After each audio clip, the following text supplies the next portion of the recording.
Hey guys, and welcome back to another video. Today it was a podcast with Avenger 1 and we did it for 2.5 hours. Man, this one was juicy. I really enjoyed this one. Towards the first quarter, we kind of dig into his history with these type of games and how he got into the genre and the game specifically. We cover a lot of his rich Eve history, which is, I think, extremely relevant to the big picture of the game. We discuss similarities between EVE Online and Star Citizen and the future we're kind of trending towards when it comes to those similarities. Halfway in, we probably get towards master modes, and we at a really deep level. And then towards the end, about his organization and stuff like that. Had such a good time with this. You can tell we were having a good time. So I enjoyed the video. Thank him for coming out. Make sure you guys give me a like and a comment to help me finesse this algo, trying to outplay this thing. And I will see you guys in the comment section, yeah? Let me know what you guys think, the structure. You know, maybe I can get better at this. But I appreciate you all, and I'll see you in there.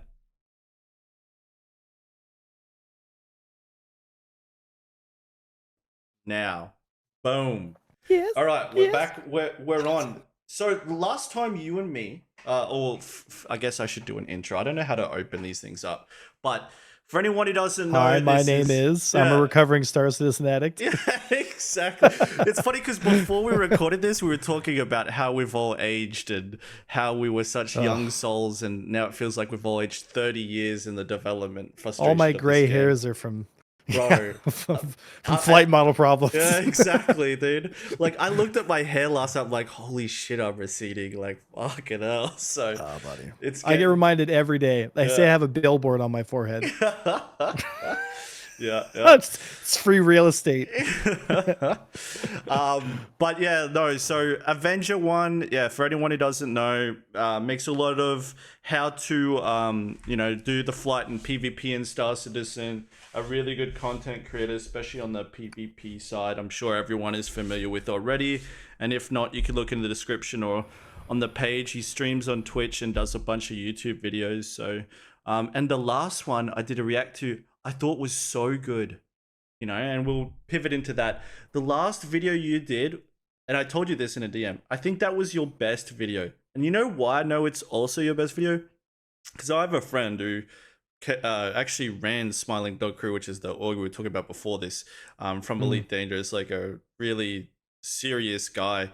He was telling me, he's like, you gotta react to Avenger's new video, it's so good. And that's like so out of character for him. So to get his praise on that video, especially when, he's got half a decade of playing ED competitively and stuff like that, he mentioned that video was so good, and man, was it. Like, I think that video was so good too because we've had so much time to really find the issues and stuff in flight and stuff. But keep in mind too, and I've already messed myself up with this, I wanted to cover master modes last, so we won't dig into it too much. But I just wanted to, the worst part is we're going to constantly keep slipping onto master modes, I'm sure. But that's whatever. But yeah, I do want to commend you on that video. I thought that was really good, and you guys should check it out, yeah, because it was really educational. The footage for it was really good, and I agreed with almost all of the points, which is rare for me. But let's start off, okay, because I wanted to start at the beginning, okay? Where does Avenger's journey start with space games? Because I know that you played a big part in EVE Online. Yeah, does it start with EVE? And I wanted you to talk about your history with EVE, because I do think that's so relevant to this game. Yeah, well, so for me, it started in 1999. So I remember being, I think I was 6 years old at the time. I remember being in my room in a bunk bed. My brother and I shared a bunk bed, so he would sleep on the bottom, I'd sleep on the top.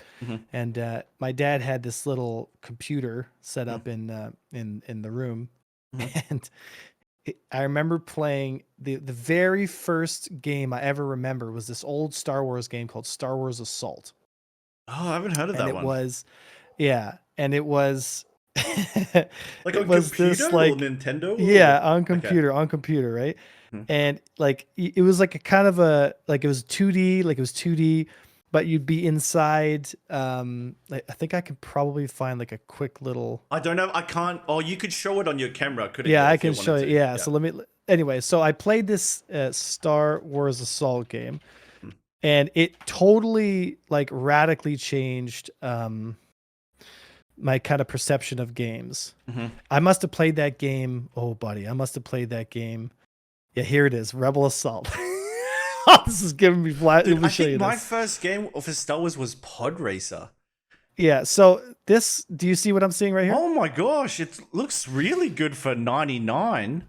So what happened was it's a video recording basically, so it's like special effects, and you're just basically on a ride and you're just shooting, and you're shooting these little, and so I remember playing, so I remember playing this game on that computer when I was so young, man, and I remember playing it with my dad and playing with my brother, and this like, God, it's got better flight than what we have. It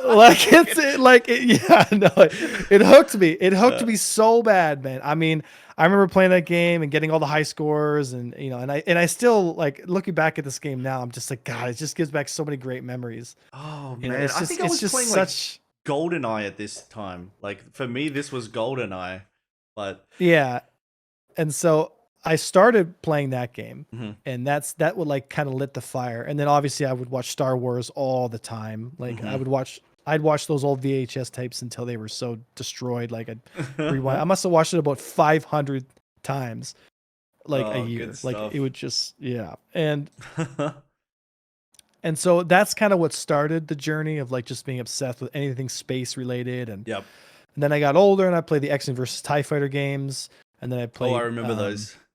Yeah, Sins of a Solar Empire, Free Space, and then Star Trek Bridge Commander really like grabbed me in terms of space games like no other game had ever grabbed me. Wait, what game? Star Trek Bridge Commander? Is that what you said? Yeah, so there was this old Star Trek Bridge Commander game. I think I remember this. Like, I think I might have played a bit of this. Yeah, and there's tons and tons of awesome here. So this is it here. You've probably seen. So you take place on the bridge. Yeah, and it's the flight model. Honestly, like if you look here, is in my opinion, out of all the games I've ever played, it did Capital Warfare the best.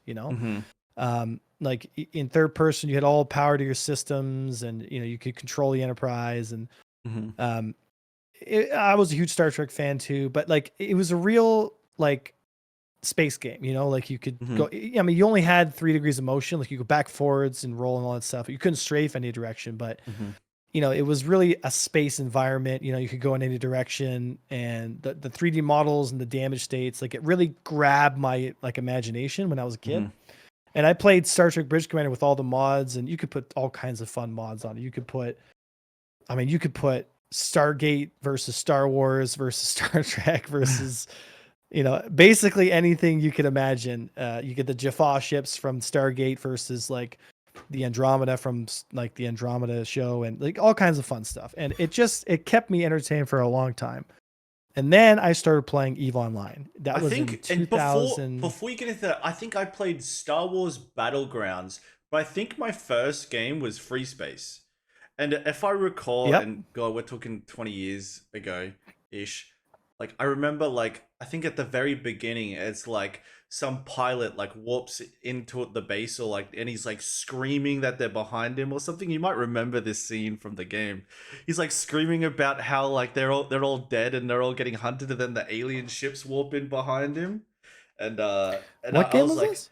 I think it might have been Free Space, or maybe like something along those lines, but it was like, it would have been after your X-Wing. It was after X-Wing TIE Fighter too.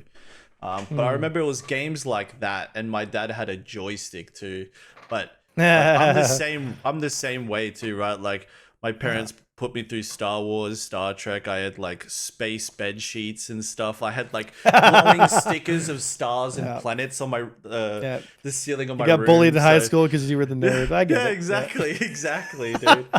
And now I am the bully, but no, it's exactly the same. Now, anyway, sorry, like to transition into this. So EVE Online, which I knew you played a big part in.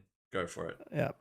Yeah, so then I started playing Eve. I first tried it in like 2007, and I tried it for like a fucking couple weeks, and I was like, not for me, whatever, right? I had joined the military and some stuff was going on.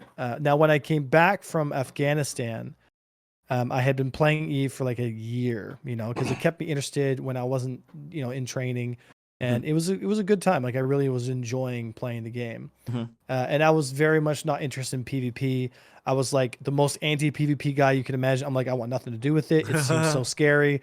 I'm not very good at it. I got killed. I got killed once, and I was like, I want no part of this. Like this is. I'm like nervous. I'm like oh my god. That was like I lost my ship. I was so angry for like the whole day. I was like a stupid. It was like a cruiser. It was like a caracal. It was something so dumb. It was like a $2 million caracal, right? And Eve, that's nothing, right? Yeah. And you know, most of it comes back on insurance. But I was so mad. I was like, that was my caracal. Like I even named it. And I love that thing, you know. And then I got a Tangu later, which was like a tier 3. It was like a really expensive ship.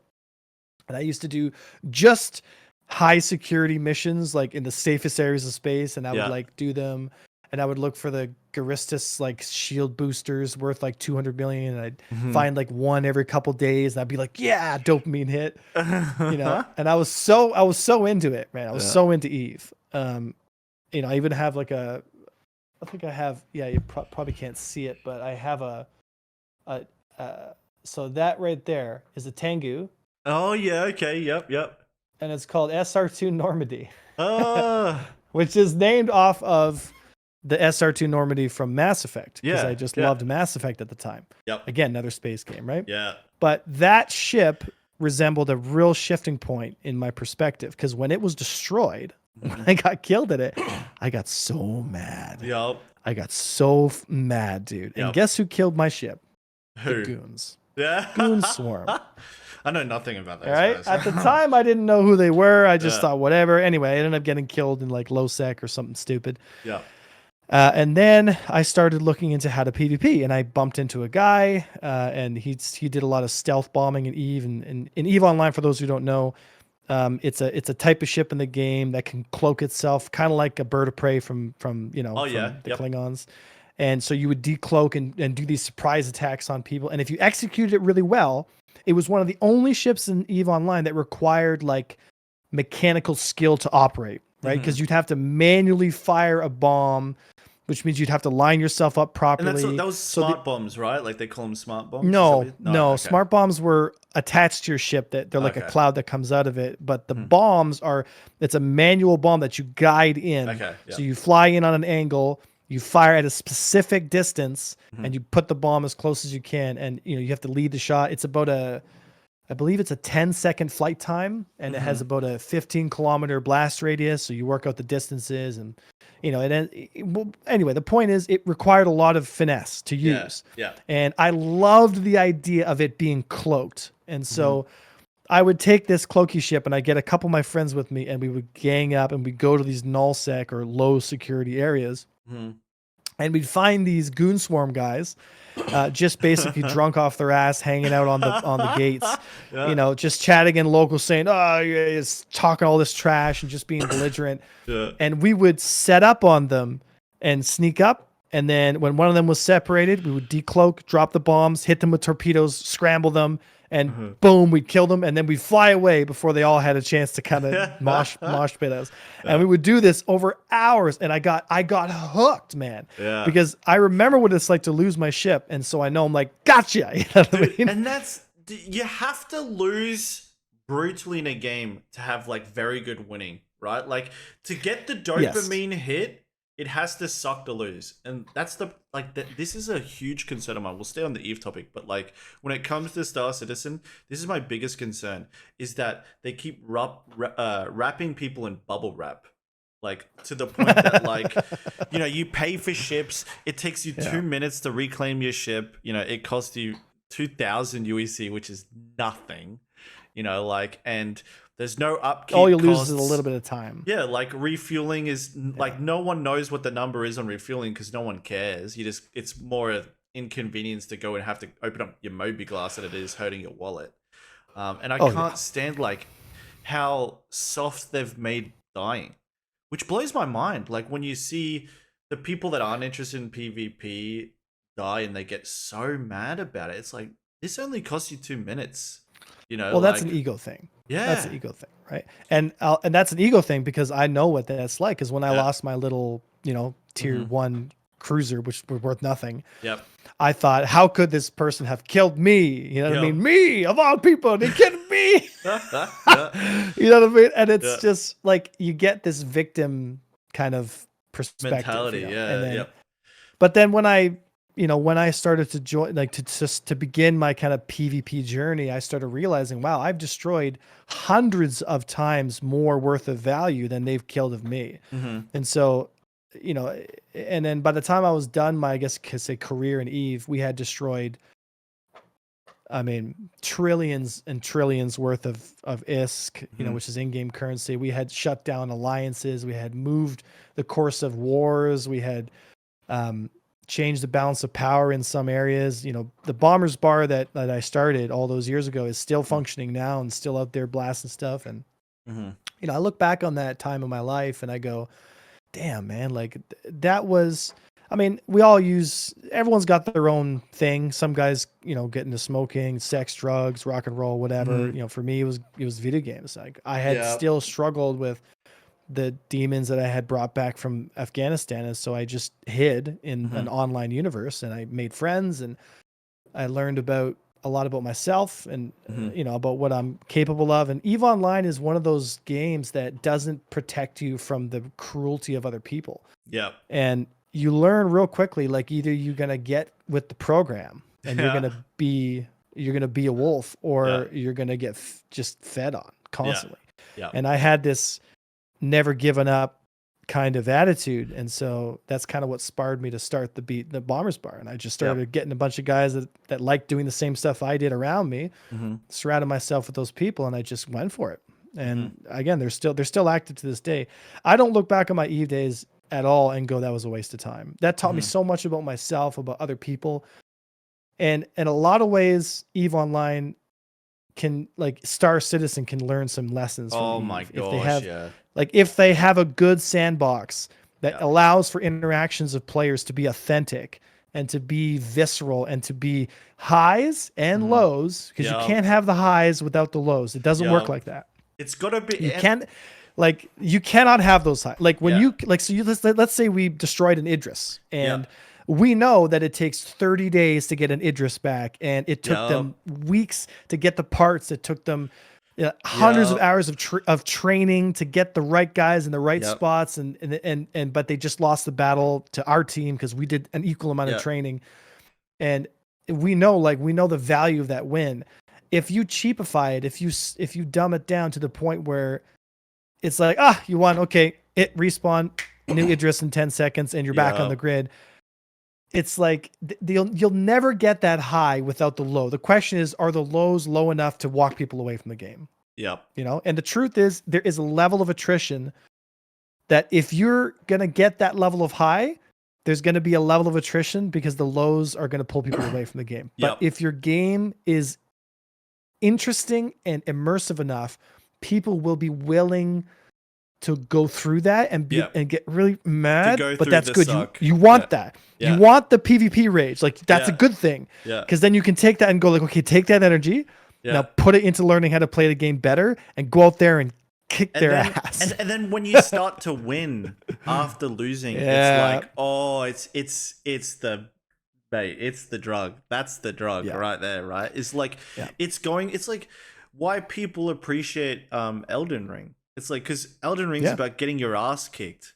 And then you start to build, you're like, oh my god, I'm capable of beating these bosses, and then you start to get better at it. Then you start to master it, and then you start to get creative with it, and like that's all the traits that I hope Star Citizen has. And what terrifies me about your example is that we're expecting this to pivot towards a game, and hopefully not that when you kill the Idris, the guy goes, all right, well, I'm going to go reclaim it and I'm going to pay the expedite fee. It's back out in 5 minutes. Like, oh, that would be so horrible to the game. And that's the thing about Eve, right? Is like Eve is advertised as like Game of Thrones in space. You know, it's brutal, it's storytelling, it's this open world where, you know, you can suffer if you don't play right.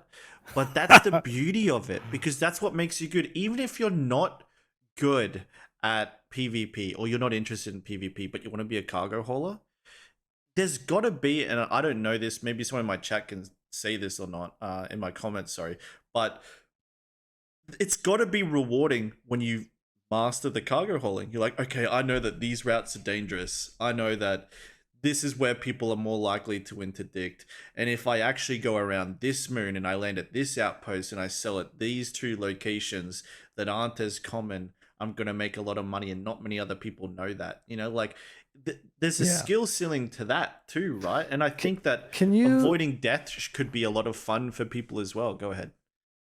So are we're recording, correct? Yeah. Is my audio coming through to you? Like, yeah, like, yeah, for sure. It is okay. 100%. Well, like, I mean, I'm hearing you. Yeah. Okay, good. Because I just realized my microphone was muted on my OBS virtual camera, so I don't know if it came through. No, I can definitely hear you. Yeah, no. Okay. Yeah, so your audio was going through a different thing. Yeah, you're fine. Sorry. Okay, good. So can you hear this? Like when I play this video, can you hear that? No, sorry. No. Okay, never mind. Yeah. That, never mind that. Yeah, and I just wouldn't know how to fix that, so okay. Anyway, it was a fun little 1-minute blurb about the experience of a new player in Elden Ring. And how, like, you know, they're like, ha, it's gonna be so good, and then they just get absolutely mauled to death. Bro, right? That was me, man. And then I like streamed it to a few friends of mine, and they're like, I'll do this, I'll go, like, don't go fight that boss straight away, go do this. And then I started to get so addicted to it, and now I'm of the opinion it's one of the best games I've played. Like, and that's the thing, right? Like, I don't know, like if I post it to you, I'm not sure if you'll be able to see the audio in the recording that way, but it's relevant to our point we're talking about, because this encapsulates the experience of a new player walking in day one, having no idea how deep and how difficult the game can be, and what the experience is like when they're going through it. And it's just this horrible experience.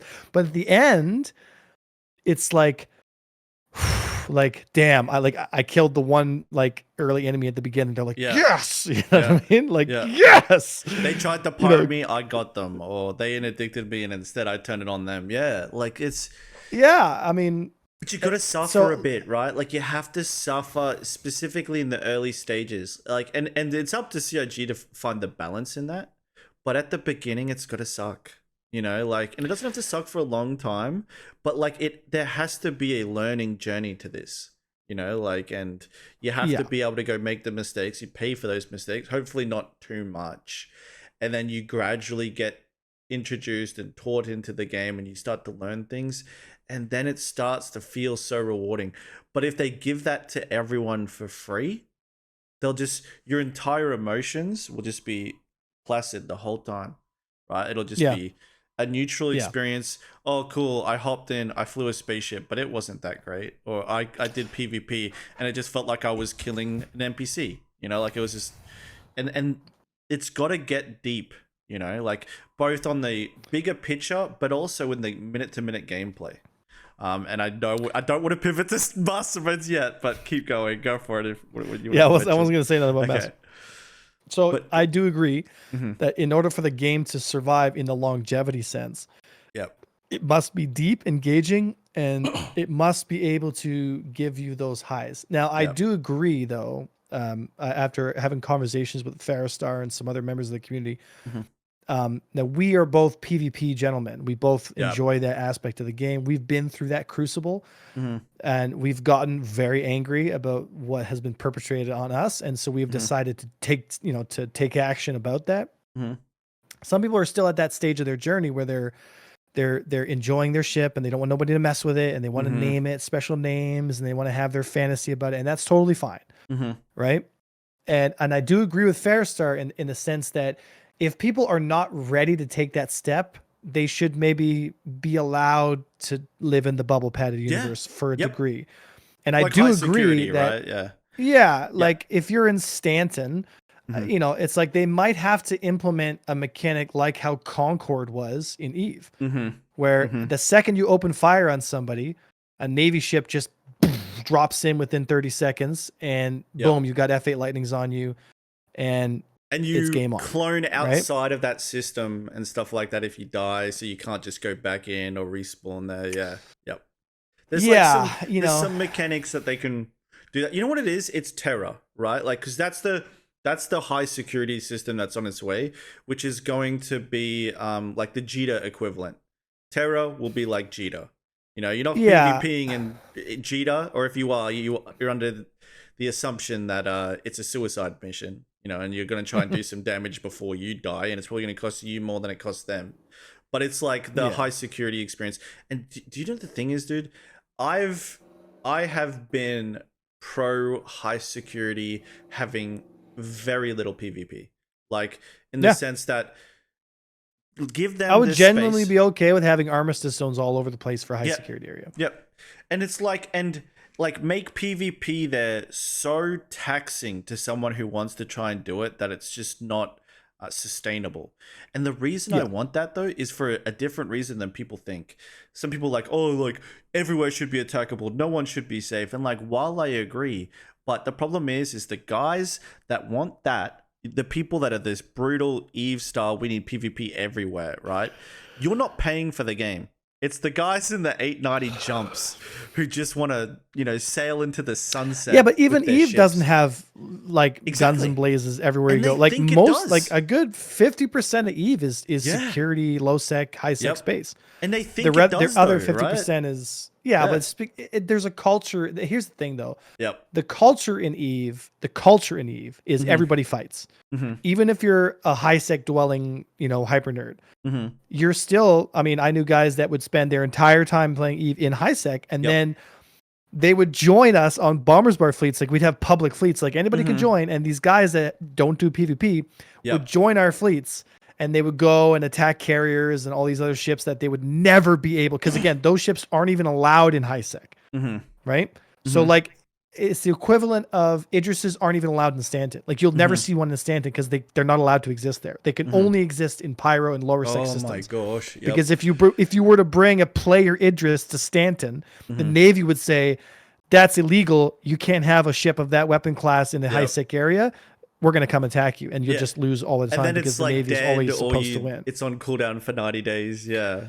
Right. So you would never see that. So you want to have incentive. And again, show me the incentive structure, and I'll show you the outcome of your game. Yeah. Because if the incentive structure meets the outcomes you're looking for, that's what people are going to do. If you don't incentivize people to learn the game, to get better, to get the higher rewards, nobody's going to look for the content you're looking for. If you don't incentivize people to do bounty hunting, and to take risks, like go to Jump Town. Like, if you make more money doing something that's 100 times less risky and nobody bugs you, of course everyone's going to do that, and it's just going to totally kill the game for risk reward. Oh, I hate that. And but the guy that puts 10 million credits of his own money on the line and then doesn't insure it and flies to somewhere in the system to sell it with no escort. Well, you're taking a risk.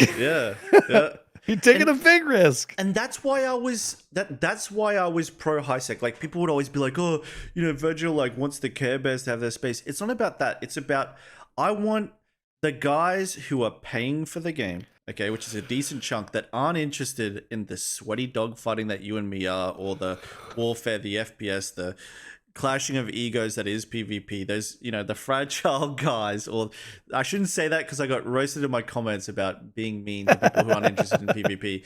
But those guys who aren't interested in, I'm fine with giving them their space because they paid for their experience.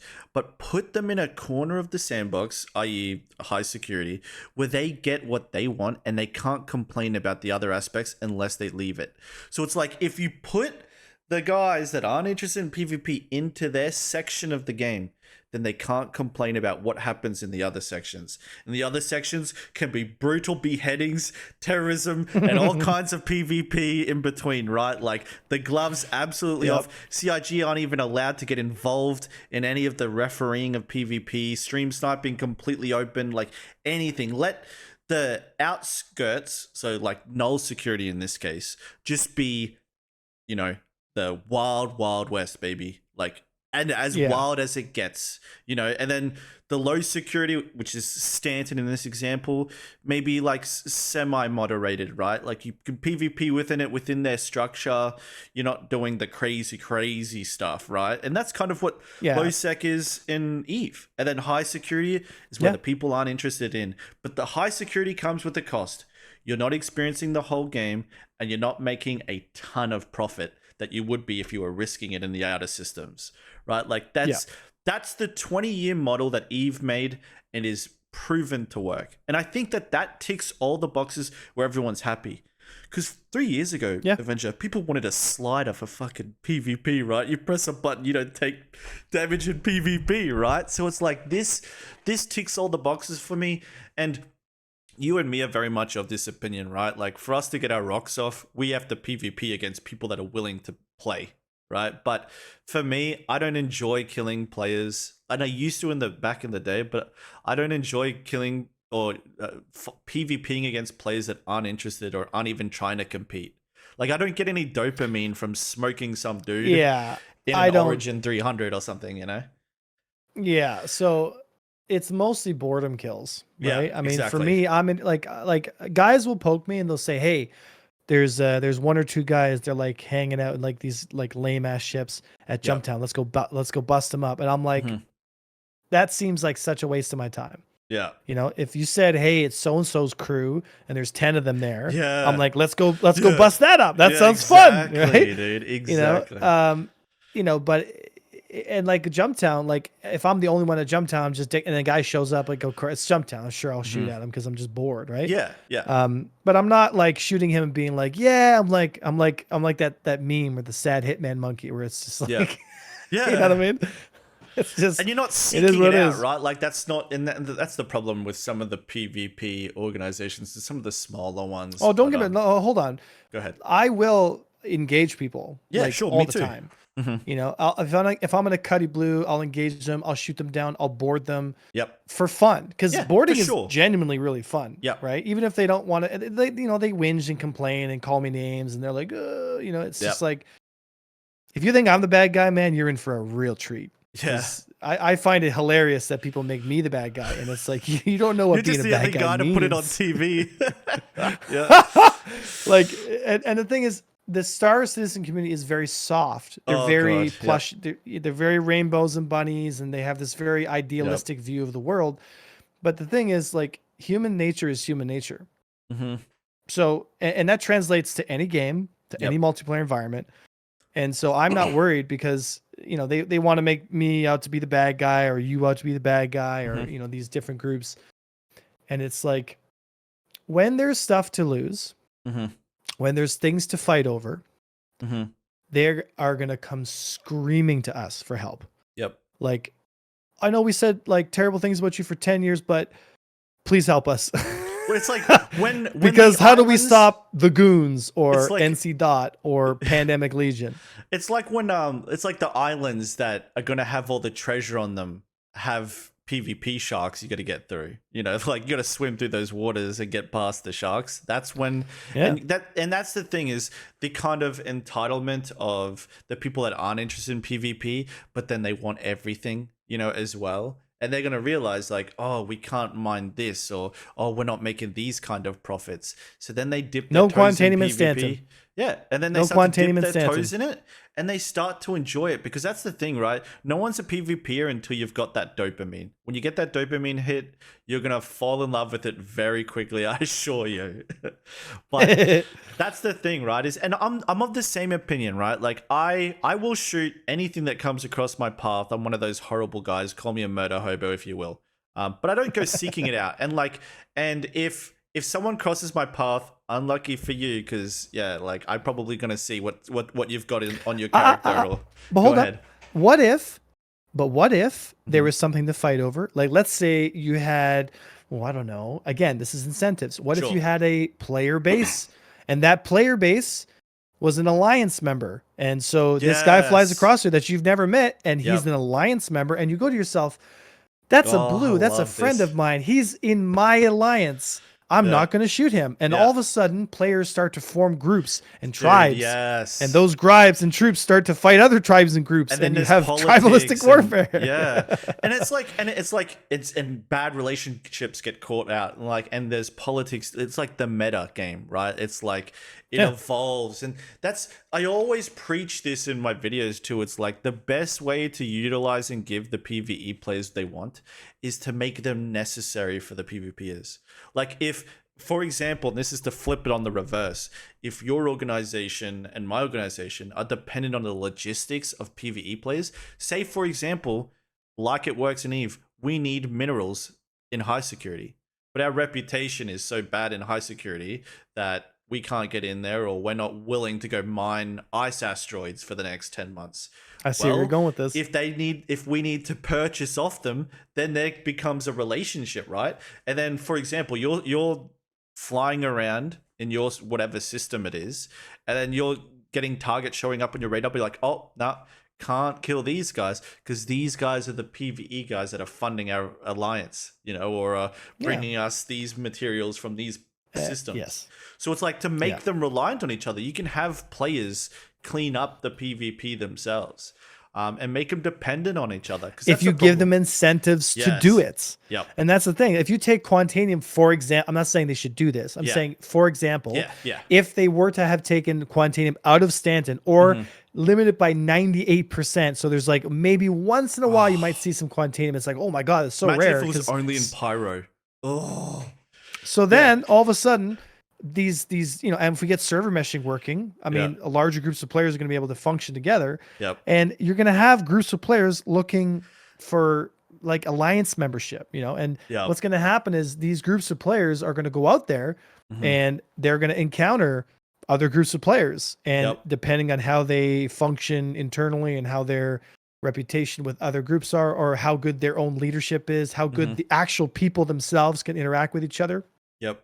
Will depend on whether or not that particular crew is going to become food for this roaming band of hobos. And again, if there's lots of roaming bands of hobos, but then there's a big alliance that comes by and has double the manpower and a lot of great pilots and a lot of infrastructure and a lot of like alliance tools, then all of a sudden their miner, like that alliance's miners, will always be safe. Yeah. And these kind of murder hobos will kind of be like, don't go after those guys. It's way too difficult to kill them. Let's go after these guys that don't defend themselves. Yeah. And then you force everyone into relationships with each other and to make decisions. Oh, it's so good, man. And you know what the issue is? There's no economy. And this is what I complain about, right? The most is that there's no binding economy between any of us. Like, I never ever shoot at someone's ship and think it ever did any damage. Like at best, you wasted 2 minutes of the time and maybe they had some cool armor on. But an economy needs to come, and it needs to come now. Like I'm at year 11. We need money sinks. Yeah, massive. Like upkeep. we need AUC money sinks. Like if I lose a ship and I had all military aid components on it, I need to go buy those components again. Yeah. Like I don't believe in component. Like I hate to say it, I do not believe in component insurance. I don't think it should be a thing. Okay. Like you should have your ship insurance, right?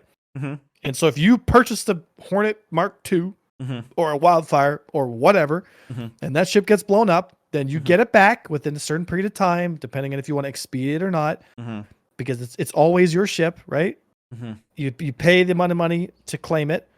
And then you pay the expedite fee if you want to, like say if at Idris, you expedite it so it takes 24 hours and not 7 days, right? But it costs you $2 million just to expedite it, so there's some money there. But you're going to make that $2 million back in the 4 extra days you now have of that ship, or 5 extra days you have, because it's going to make its money back as long as you don't lose it again within those 7 days. Yeah, right? yeah. So it's like it's worth the investment. Again, it's risk reward, but it comes back stock. Yep. Yeah. It comes from the deal. It's a brand new ship. It's a brand new ship. It's stock. All the aftermarket parts you had on it, all the fucking nitrous bottles and underglow lighting. Like, if you get a Honda from fucking the dealership, they're not going to say, "Oh, what'd you have with your Honda when you?" No, they're going to say, "Here's a Honda Accord. That's what you had." Yeah. Right. And you're gonna have to go buy the turbo. You're gonna have to get the turbo, the Brembo brakes, the fucking all the good stuff, because now there's value associated to getting that equipment. Yeah. Right. And now there's a reason to like, ooh, there's some military A stuff on that guy's ship. Yeah. I'm gonna take that it. guy's juiced out. Yeah, he's got like really Yeah, good and stuff. now Yeah. there's a reason to like Oh check the my battlefield. Lord. Like, oh, maybe someone's got some coolers that are damn. Dude, Oh, the look, there's a. Dude, the craziest thing about this I mentioned on with Salty Mike last time is it used to be this way, dude. It used to be this way. You used to lose your components. When was it? 3.4. 3.4 and before 3.4 is when it did. Because this is what we used to do because we're some sneaky buggers. This must have been a while ago. Because I remember it was like a thing for a short amount of time and everyone complained about it. But the game was really like crashy and stuff and people lose their ships all the time. Yeah. Oh, so you got to be careful. But with 30K stories. protection. But what we used to do though, dude, is you like the Saber was the meta, right? But the laser repeaters sucked back then. So what we did is we had a freelancer max that came with omnis, and then like another ship came with shields. So what you'd do is you'd own a Saber, but you also owned other ships, and you'd strip the parts off the other ships and then put them onto your Saber, and you have to reclaim them. So you were kind of cheating it anyway. But I loved the fact that you lost stuff, and what was in your hangar was like extremely important rather than just a ship you can summon. Because the problem is 5 years ago we didn't have inventory and anything like that. No. But the thing is like, and what bothers me the most about it is like our experience with 323 is going to be what, Avenger? You and me are going to create our characters. We're going to do the new face and makeup and all that jazz. And we're going to make our characters. We're going to walk over to the Orison store. Okay. And we're going to buy all the shields we need, all the weapons we need for about 300, 400K, maybe. We're going to put them on our ships. And then that's it. We're set for the next year and a half until the next wipe. That's it. That's the only cost. And then for us to play in those ships for the next 2 years, maybe by the end of it, all said and done, maybe it cost us 500,000. You know, like it's like the economy's so bubble wrapped. The game is so soft. It's such a joke. So ridiculous. It's such a joke. And you make so much money. It's like I understand that like they want to but here's the thing too. You can make rookie ships basically free. Yep. Like if you're an Aurora, if you're like a Mustang Alpha Aurora, like make those claim timers super cheap. Yep. You know, but it's like, you know, if you're a rookie and you've never played Star Citizen and you're claiming a 600i, like that's not an entry level ship. And if it is your entry level ship, well then you just got to understand that it's expensive. Yep. Right. So be aware of that. But look, I've been for. Like they have prisons in the game. Like for God's sake, guys. Like, okay, so there's obviously some kind of punishment system that you're trying to implement here. Yeah. And it would definitely make piracy more equitable and exciting. It would also be more dangerous for pirates, right? Like if pirates, you know, get killed by the station, the NPCs get you, like you are living a more risky life, which means you're going to lose your stuff at a higher rate. Yep. You know, so it would also give a reason to, if you lost your ship, to come back to the wreck site and be like, well, I don't really want to buy another JS300, so let me go back and see if it's still there. Oh, look, it's still there. Yeah. Click, click. But they only took my best parts. You know, it's like, oh, they took the guns, but they left the, you know, the shields and the power plant. You know, like, oh my lordy, this is, bro, this is getting me so hard. And that's the thing is like, and that wouldn't require any content. It wouldn't require any updates. It wouldn't require any extra work. Zero, right? And it would dramatically improve the state of the game, the playability of the game, and again, it would give a reason for people to trade, you know? And God forbid. Yeah. Here, I'm going to say something controversial. God forbid they allow us to put player contracts up. So let's say you don't have access to, I don't know, Badgers or JS400s at Seraphim Station. But somebody in a C2 Hercules goes, you know what? I'm going to buy 5,000 JS300s and I'm going to ship them over there to Seraphim Station. And I'm going to put them on the market there for just a little higher price so that people don't have to go to Orson. And it's a global thing. So it's not like they go into the economy. It's just that server. It's global. So anybody that puts JS300s up there can sell them and then they make money. And so now all of a sudden you start seeing people trading stuff around and items become cheaper. Like buy orders and stuff like that. Yes, right. And and they can have it so that, there's only 400 JS400s that get sold at a certain time. And so people start stockpiling and the economy starts to have an actual breathing system, I don't understand why we don't have a player economy, even if it's not like, I mean, it's already happening in like the underground. Like remember when we couldn't get railguns for the longest time and all the other stuff, and Mike had like this little side business where he'd get railguns and he would get people a contract, he'd ship them to people, and he'd ship like 400 railguns and guys would pay them. So like people are doing this. And you know what they why doesn't CIG facilitate this? You know what they fucking did? And he got so mad at this. They started selling, you could start to buy the railguns over the counter at Pyro. Like anything that was rare that you couldn't get, they just added to vendors on Pyro. And it was like, damn, dude, like, don't you realize, like, maybe not giving us everything we want all the time at the snap of our fingers is actually what we need, like, because the problem is they want the game to be so convenient that there's nothing interesting about it, and there should be no licensed military tech on the market anywhere. Yep. If it's a military A, or they could also do something cool. They could do an S tier or whatever, right? So there's something even better than A, right? But just give us a tier of item that is not buyable anywhere you go, anywhere. Right? The only way to get it is through extreme reputation for the Navy or another organization, right? Where only you with that reputation have access to buy them, and only in very limited quantity, so you can't flood the market with them. Or stealing them. Right? Or having pirates go out and be like, you know what? And then if the pirates are really good, they can steal so many of them that they have good enough. Everyone's got, JS 500 Mark IIs. Oh, okay, good. Yeah. Okay. We got 40 more here. Let's put them on the market for double the price and sell them for 2 million a pop. And boom, you're making money. Now we're trading, baby. Now we're trading. Right. And so, you get these guys that spend most of their time in their ships in high sec, but they're kind of like, I'm going to take a shuttle over to Pyro and I'm just going to buy a couple. Yeah. You want to cover me? Yeah, I'll cover you. Right? You go in there, buy. Okay, I got a couple. Fly back. Yeah. Throw these things on. Oh, they're about 2 million a pop. They're expensive, Dad, but hey, we got them, and plug them in and off you go, right? And then you go, oh, we had all the it's just, that's a good thing. You want that, right? Yep. You want 100%. That. EVE Online has the same system. But they have a way more in-depth economy system. I mean, EVE Online's economy, like there were some guys that wrote their PhD thesis on EVE's economy. And they were like business majors, and it showed like is really interesting because it's a real people, real economies. Because people want this, I have this, that's the price, and we'll find out what people are willing to pay, and how can't I don't understand why the logistics players of Star Citizen aren't interested in a player economy. Are they not, where's the fun in selling things to NPCs all the time?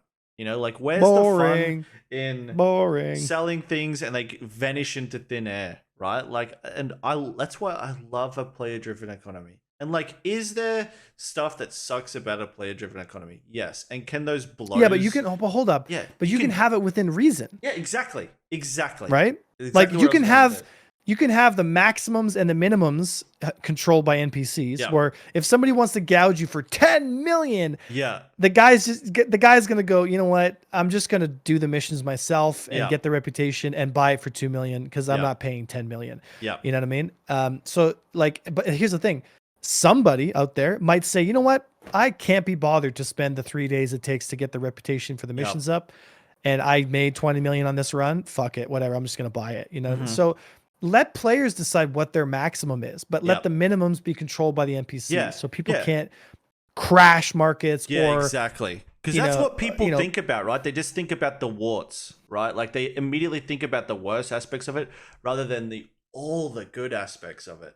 And that's when Tony Z did his presentation on the economy. I was like, oh God, this sounds very much like rabbit out of a hat kind of stuff. I just don't understand. Everyone was worshipping the simulation for being so great. And you know, to my discredit, Look, maybe I the need to game pay plays closer itself. You don't attention. even have to play the game. Dude, why do I want that? Yeah, why would I want that? Like, no offense to Tony Zurvek, man, but Yeah. I'm sorry, but he's wrong. Like, you're Yeah. just simply wrong. You're taking the best part about economy and you're offloading it to automation, and you're calling it ingenious. Yeah, yeah. Oh, he's So, cooking now. I like this. Yeah. so you know, like, I've never met the guy. I don't know what the guy's like. I'm not complaining about him personally. I just think the idea of Quanta and the way that they've conceptualized the economy, I think, is just ridiculous. It's like they've replaced the human element of it. It's like, yeah, why even play? Yeah, the economy is what brings relationships and bad relationships, alliances, dependencies on each other. But if there's NPCs that are in between all of that, then there's that blocks out those relationships. You know, And I think and it can be so simple too. Like, they can, like, there's so many ways they can tackle this problem. yeah. You know, I mean, and I am always, and I have always been for large group coalition kind of gameplay. Like, imagine we had Pyro. Okay. Now, Pyro has a couple stations. Now, let's say station 1, or one of the stations, has access to 2 or 3 mining fields, and each of those mining fields has a yield of whatever, right? And they have a special kind of ore there, like Quantanium, that can only be mined in Pyro. And I'm in Alliance A and you're in Alliance B or whatever, right? And Alliance A comes in, and because we have X amount of players, and because we're doing X amount of NPC missions and also defending against other player orgs in certain kind of instances, then we will eventually become the dominant force at that station across all servers, right? And they can easily instance that out. Why? Because you're never going to get 2,000 people fighting in the same area. It's just not going to happen. Yeah. Right. But if you go to the station and you say, I want to take out a claim for this asteroid belt. So it's claim X11, right? And so you fly to X11, which is just a random spot in the belt, and other people that want to contest you for that. It's almost like an instant action. It's like you bring your guys, and if you can hold it for X amount of time, it's considered yours. Right. And then you own it. And so it's like Risk. You own certain plots of space, and people can fight over those plots of space, so that you break up the amount of people in each instance. So it's not all people in one little bottleneck, you know, and you kind of see, like, you remember the Ninetales event worked, where across all servers, they looked at kind of who was winning against the NPCs and how many were being shot down and how many players were shooting in reverse. And it kind of gave you this global marker.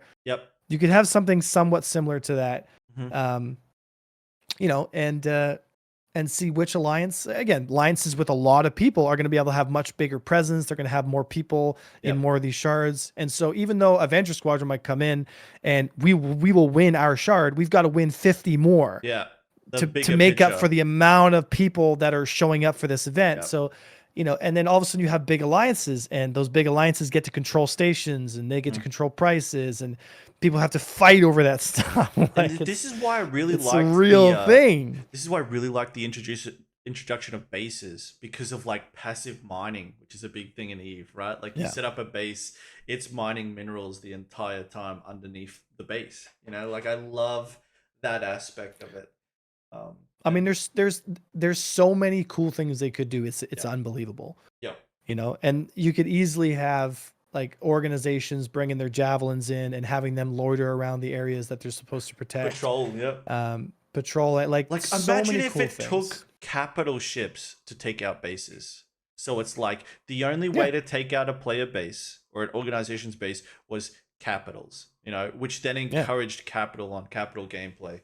Oh, dude, this all points to they could learn so much from EVE Online. And to be fair, they've been trending in that direction nonstop. And FPS players dropping loot, I did not see that coming. Like, holy moly. Which means we can safely assume ships are going to drop loot, and they already are. They're physicalizing the components.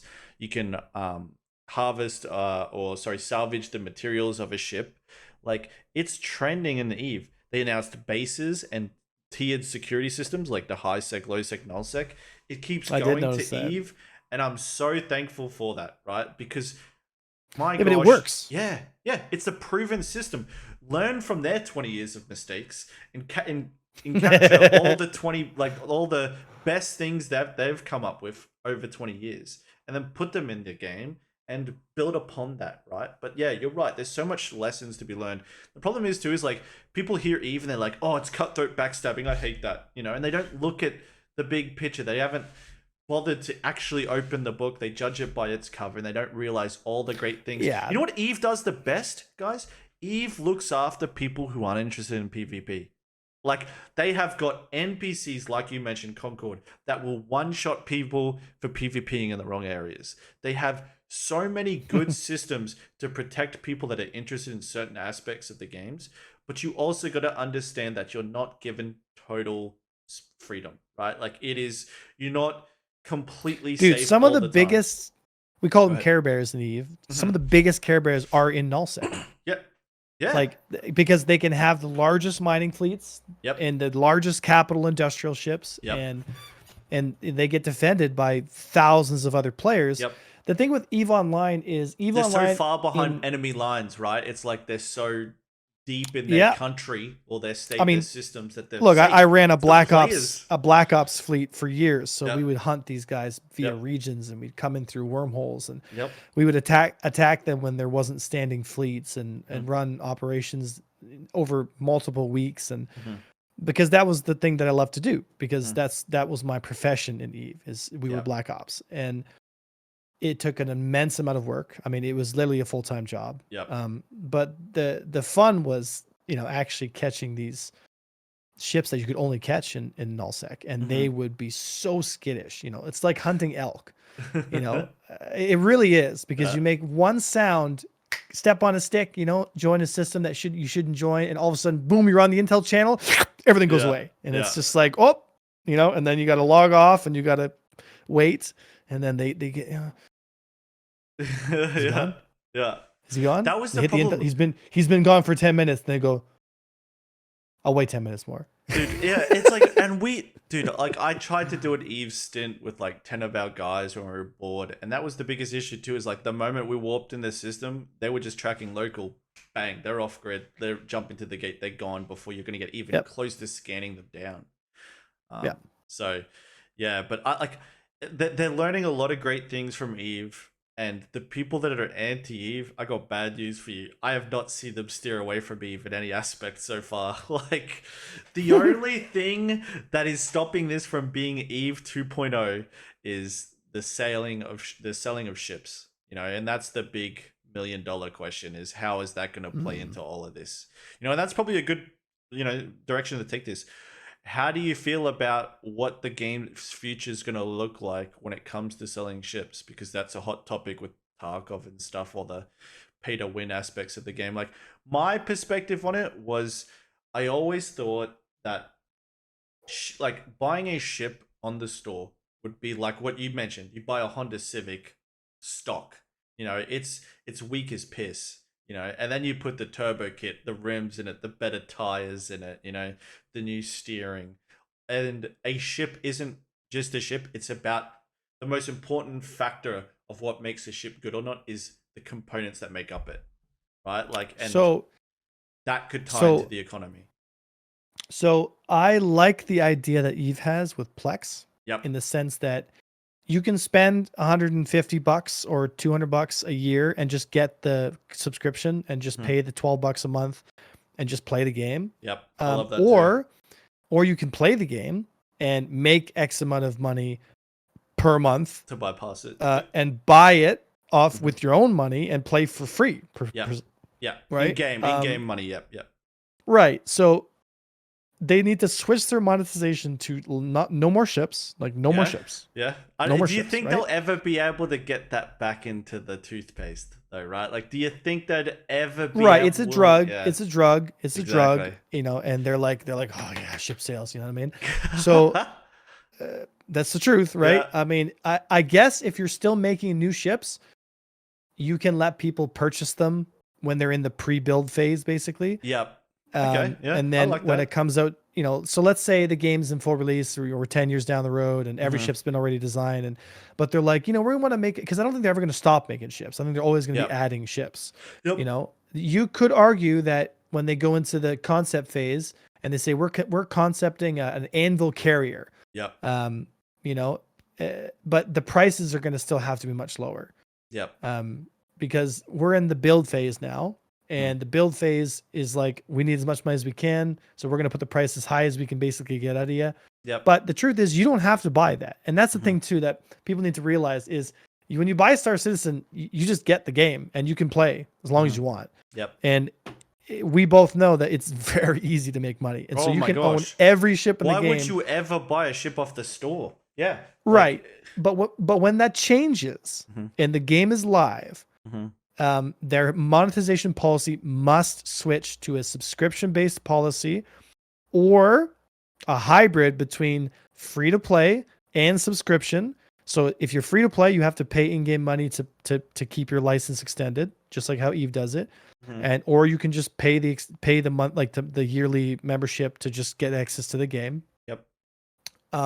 Or they have a very heavy, and I'm talking very heavy, microtransaction customization network in place that allows you to have so many different types of cool customizations to your ships. Yeah. Skins. Because all that jazz, the only way they're going to be able to keep up with the server demand and amount of players. Look, I personally think I don't see any reason why you can't spend $12 a fucking month to get access to the online universe. Like, look, servers aren't cheap. It has to run. You got to pay the staff to update stuff. So $12 a month for hundreds of hours a month, probably, for content. Exactly. It's probably a pretty good deal. And I know people are all like, oh, fucking, I don't want to pay Disneyland for a day. It's like, look, you played fucking Squadron 42. You got your experience. Awesome. Right. But I'm not of the opinion that, like, and they say, oh, it's a barrier to people entering and blah, blah, blah. It's like, oh, they don't want to. If you can't pay $12 fucking to play the game, well, you're probably not going to enjoy Star Citizen, because you're going to need a $2,000 computer just to run it. So the demographic of SC players is not the people that are struggling. The problem is they've made so much more money selling ships than they would have, because they sell javelins for $2,500 a pop. And I mean, that's how many years of subscription? Yeah, that'd be. I mean, that's like 20 years. That's 20 years, right? Exactly. So you're looking at, I can either, the likelihood of them, and the thing is, once they buy the javelin, they're going to keep buying stuff. Yep. So you can't blame SIG for, like, look, if they're going to throw money at them like it's a hooker, I mean, of course they're going to shake their ass and be like, look at this new ship. You know what I mean? The guy's just, simping for ships. But, it is the state of the world we live in. But they have to have a monetization policy that does not break one of two rules. One, what you pay for does not give you a definitive advantage over someone who's playing the game. That's number one. Yeah, I agree. Right? Massively agree. So, for example, the guy that says, well, he bought a javelin, so he gets an advantage. Oh, okay. You can hold on. You can argue that point, but to play devil's advocate here, again, if they have the flight, again, so we come back to flight model here, is if the flight model is deep and engaging and skill-based, then it doesn't matter if you're spending money on an F8 Lightning and you got all the bells and whistles and you're like, I'm the F-22 of the Navy. You're going to get smoked by a guy who knows what he's doing in an Arrow. Right? And if they don't have that future, now here's where you get into a big problem. If you're in a future where the Arrow loses to the F8 Lightning pretty much almost in every situation, regardless of skill, that's a problem. Because now I can buy an F8 Lightning and I can win against Avenger 1 or Vergil or any other person that has basically any other combat training, because the F8 Lightning beats the Arrow. That's just what happens. Like, So now all of a sudden you leave all the gray zone and the room for skill expression to come out in replacing it with this rock, paper, scissors. But if I can just buy scissors, I'm going to buy scissors because I know I'm coming against paper. So I'm going to buy scissors because I know, but if I'm skilled enough, I can, that's not the same equation. It's not rock, paper, scissors. It's rock, paper, skills. Do you like, the concept that, a ship is only capable of like a quarter of its potential stock. You know, like what makes a ship powerful? An arrow, an F8, any ship in the game. Component advantage. Yes, component advantage is going to be a real thing, and it should be. Yeah. Look, if I put a 6-liter turbo in my Honda Civic, it's going to beat my stock VTEC. Yeah. Like that's you know, for the car guys risk out there too. It's risk, right? It's right. Like if you put something on the line, it's gambling. It's that addiction that we want, right? Right. Okay. So it's like you buy a computer. If I put a NVIDIA 2060 in it, or I put an NVIDIA 4090 in it, what's going to run better? Yeah, the 4090. The 4090, right? But if the guy on the 2060 is still a great pilot and still knows what he's doing, he's going to still beat you. Can gap the difference. Right? Sure. Yep. Just because you got a couple more frames and it's smoother and it looks nicer, if you don't know how to utilize that, you're not going to get it. But again, if the skill was equalized, the guy with the better components, because he brought the higher risk to the field, now it's different, right? And that's how I feel about it. Like, and that's where I'm at with the monetization. It's like, as long as you're not buying a ship with USD and then capturing all of that ship's potential that easily, right? Like that's where I want progression to come in, rare components, crafting components, you know, like armor plating. Like I think a ship should capture like a third of its potential, and the other 2/3 should be what you did after it in game, away from the US currency. But we had that in live. So we had we had that experience in live where the most of the potential was outside of the components and ship choice. Oh, you're talking about the skill and stuff. No, I'm talking. Yeah. No, I'm talking. Take skill out of the equation. Add skill as another layer on that. That you can push a ship 10 times faster, you know, or further, you know, for example. But I do think that like a ship should be stock a third of its potential. You can push it to 3 times its potential through rare components, crafting, all that jazz, armor plating, upgrades, and then add skill on top of that. Yeah, the money you put in, and again, for the guys out there that are at the pay to win, just to stop the pay to win aspect, this gross monetization that unfortunately is the devil we needed to get the game built. But that's my worry, right? Yeah, but we also have to understand that like as long as we have room for, so we got to get the skill expression in, but also for these better components, they should not be accessible via a paywall. The only way you can access these components, the highest level stuff, is through the player market, which somebody had to risk and get there. Again, this is where that relationship comes in. Or you yourself have to have the skill set to get out there and do it yourself. You know, bro, imagine to do it. Imagine if the F8 dropped and hey, we're selling the F8, guys, but here's the catch. No components at all.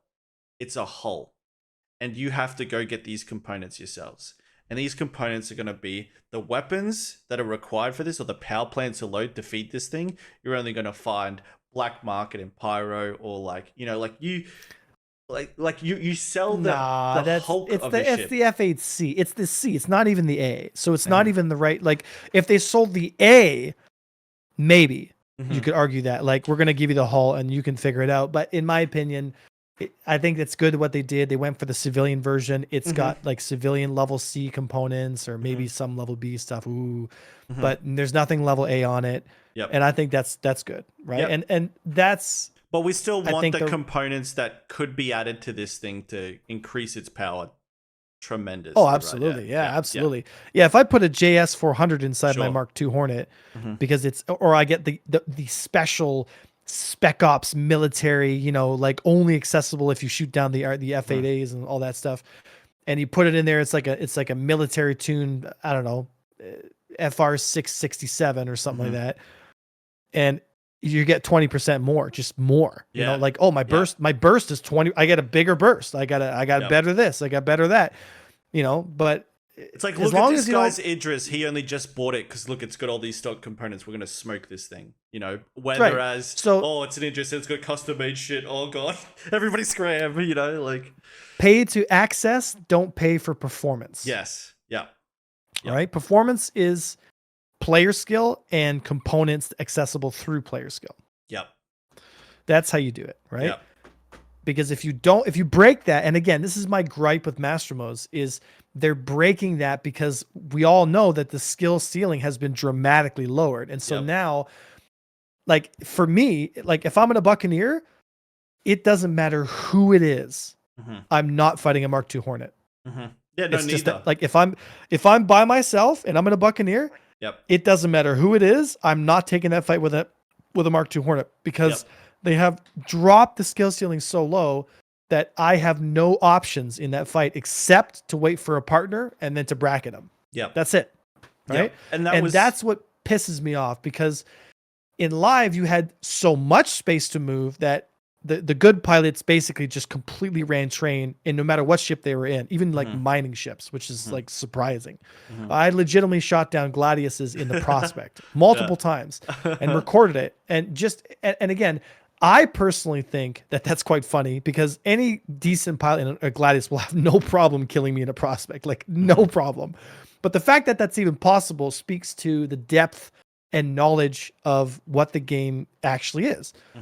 And that's why I made that video like a couple of weeks ago of like, I want everyone to understand that this is what you're giving up. You're giving up that big depth in gameplay and merge skill and speed and all that stuff, all the flight components for this rock, paper, scissors, this ship, and so now being a skilled pilot means that I can only operate in this small band instead of this wide band. And my argument has always been, okay, I don't want to operate in this tiny band. And I understand that operating in this big band is too much for people. So let's bring it in between. Yes. It's like pigeonhole us, but not this brutally, right? Like we want to play classes. I'm fine with interceptors, light fighters, medium fighters, but a medium fighter can't fly like it's an ice cream truck. Like it's got to have some, it's got to have some flight, and like, also the interceptor shouldn't be as intercepty as it is, like they just need to soften completely the edges, dominant. right? They need to soften the edges of what these personalities are a bit, right? Because they're too pushed in that corner of what they're supposed to be, that they're not capable of anything else. If you're in a Hornet right now and you're going to go up against anyone in a light fighter, holy shit, you better be holding down your rescue, because that's the only card you've got to play, brother. It's to get the fuck out of there and keep him in front of you. You got nothing else. If you're in a interceptor, you better hope that this guy doesn't know what he's doing. You're going to shoot him, zip away, turn back around, shoot him, zip away. You're going to keep doing it until you get some sort of favorable trade, and then you're going to commit. And that's going to be the only card you've got to play. Assuming he doesn't just nav out. Yeah, exactly. And then they can nav out as well, So, but that's the problem, right? Is like, I do think, I agree with you. I like, you hit the nail on the head here, because if you said, if you want everything to be able to do everything, I would have disagreed. I do want these classes and these roles, but I do want them in the middle of where they are right now, like you just perfectly described. They need to give more flight to the mediums, give more flight to the heavies, give a lot more flight to the lights, and probably the interceptors can probably be a little less bottlenecked into the little maneuvering they have instead of the straights, but just soften up the edges a bit so there is a bit more availability and some options, and people aren't completely useless against their counterpart. Like, paper isn't going to lose to scissors no matter what. Like, give us some freedom within those classes, right? I think they went too heavy on the rock, paper, scissors within the categories. And so I made a video like a year ago called the balance triangle. And it is basically it's an overview of what the game as a holistic approach, rather than interceptors, light fighters, and rock, paper, scissors between. No. All fighters should be capable of this, and this. All fighters should be able to disengage each other, regardless of light fighter, heavy fighter, light, medium. All fighters of any class should be able to have enough thruster control to evade and deflect against incoming fire within a certain range. And all fighters should have weapon ranges set to these.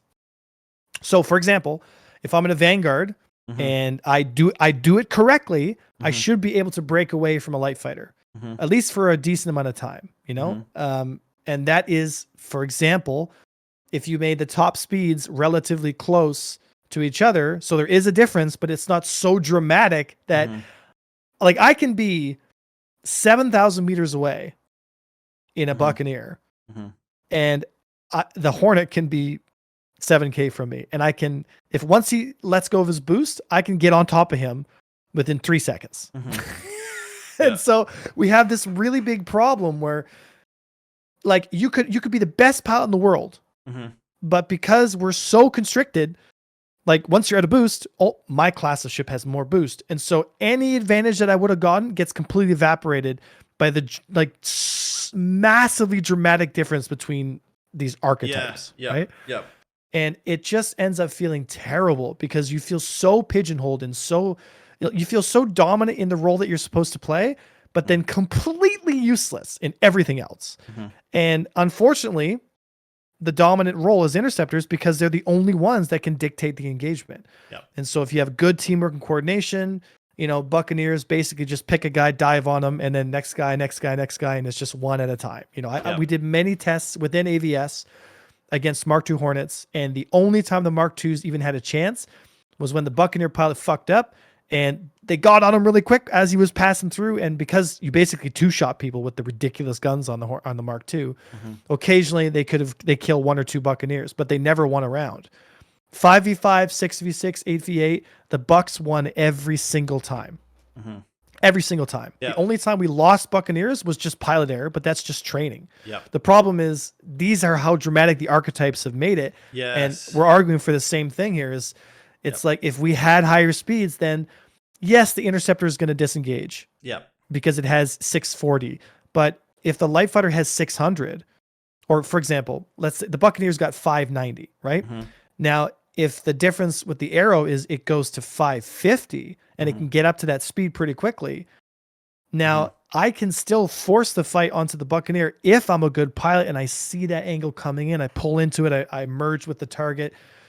Now, all of a sudden, now we've got a game. Now we've got something that, yes, he's going to disengage me, but I'm good enough to catch him. And so now I can really see the difference. So I still have an edge in the Buccaneer and I got my bigger guns and all that stuff.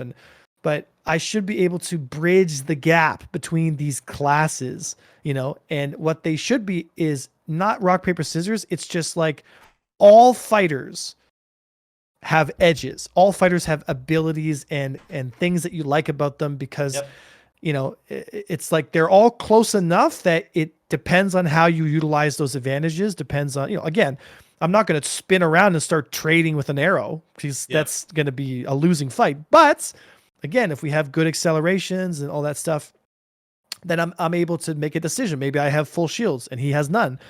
It's like, you know what? I'm going to take this risk. I can win this slightly imbalanced fight here. But right now the arrow gets decimated by everything. Like anything shoots it, dead. It can't avoid anything. Weapon speeds are so insanely high. Speeds are so low and accelerations are so high that I just literally, I go, an arrow and boost in, bang, bang, bang, dead, and boost it. Dude, I played Atmosphere PvP last night and it was like a bit competitive. It's the first time I've done like competitive, and the speeds are slower than they are in space. And it was remarkably bad. And I get it, it's a placeholder, guys. We know control surfaces are coming, but it showed what combat would look like with the current weapon speeds up against even slower flight, and it's not good. And here's my point. And like, let me explain to you like the Shadow Moses thinking when it comes to master modes. We're all fed up, this includes me, where the most competitive pilot in the game, and I'll even give the guy credit right now, like Taichi, I think would have been the best in live at the end there. You know, like you look at his ship moving and your jaw's not on the floor. You're not like blown away by how impressive he's flying. It's just broken jank in front of you. You know, it's like some of the scariest players were wiggling, you know, just in front of you. Like, and they don't even mean to do it and stuff. Like, and I'm not throwing shade on anyone here. So like these guys should take this as compliments, but it wasn't impressive flight when it came to the most impressive players. It was like the most broken jank when it came to the most impressive players. Right. Again, show me the incentive and I'll show you the results. Yeah. Like the incentive was hyper twitch, hyper responsive, Mhm. short angle gameplay. Yeah. I never liked that gameplay. I've been burned at the stake for Mhm. being, old big bad A1 because I demonized that kind of behavior. No, I hate it too. And I very much enjoyed the Hornet meta for a while because Yep. at least I could actually like merge properly and Mhm. engage. And the Ghost Hornets made it really frustrating because the targeting bug. But for the most part, I really enjoyed the Hornet experience because Mhm. you couldn't wiggle as much as you could in some of these No, light no, it fighters. was more flight. Yep, I would agree. It was more flight. It was more flight and Yep. more flight, less jank. Yeah. Now live Yes. still had some serious jank, Yeah, right? yeah. And like But the survivability of it was ridiculous. Yeah. But right, like and let me get to my point real quick though. Like so the I despised what like being the best player or being at the top 10, whatever what it looked like. Right? Like yeah, if there was one consistent with the top 10 players, and this includes both of us, is that when we are I want to fucking kill Avenger 1, and Avenger 1's like, I want to fucking kill Vergil. You and me are scumbagging the shit out of it, right? Like, it's not an appealing looking fight. When I make videos of me in a squad battle or a battle royale, I keep the best fights off it because they look like shit,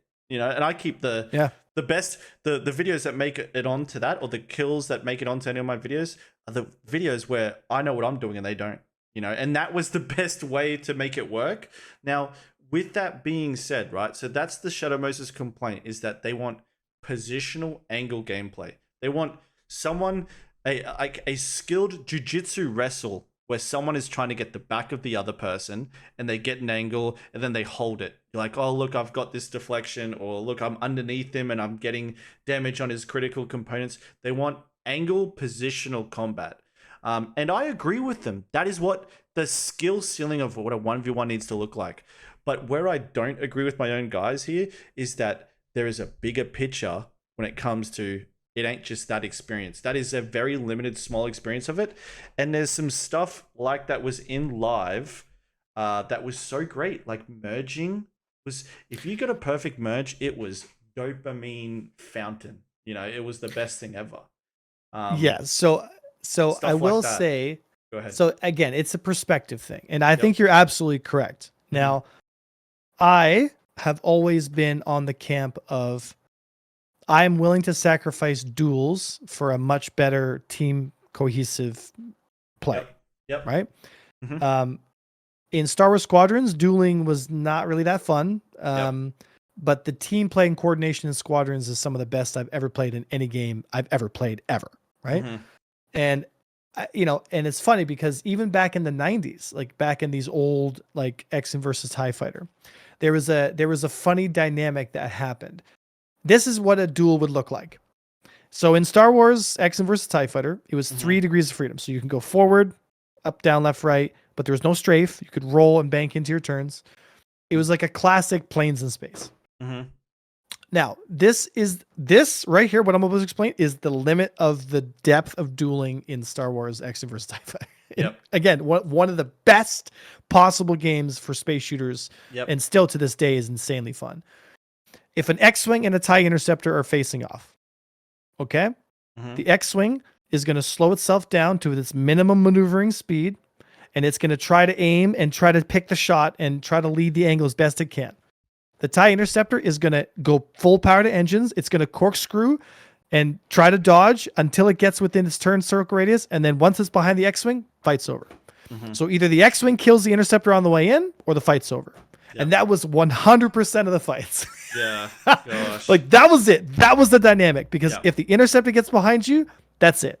Mm-hmm. You cannot shake the Interceptor with an X-Wing.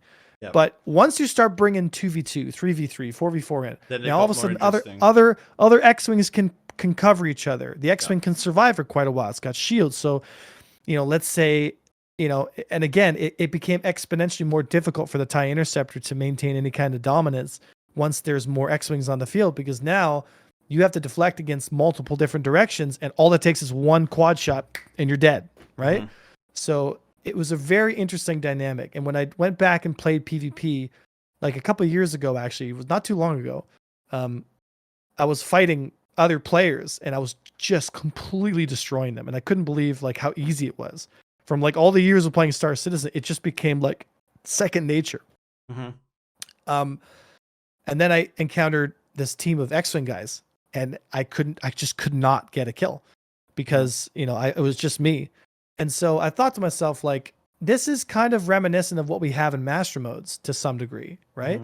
Where if it's a 2v1, like, that's it, man. Like, there's no winning that. Like, it's just like, maybe you could win it and you just maybe really you lucky. could squeeze it if you're favorable, but like with 1 the classes. in 10, 1 in 10, maybe, right?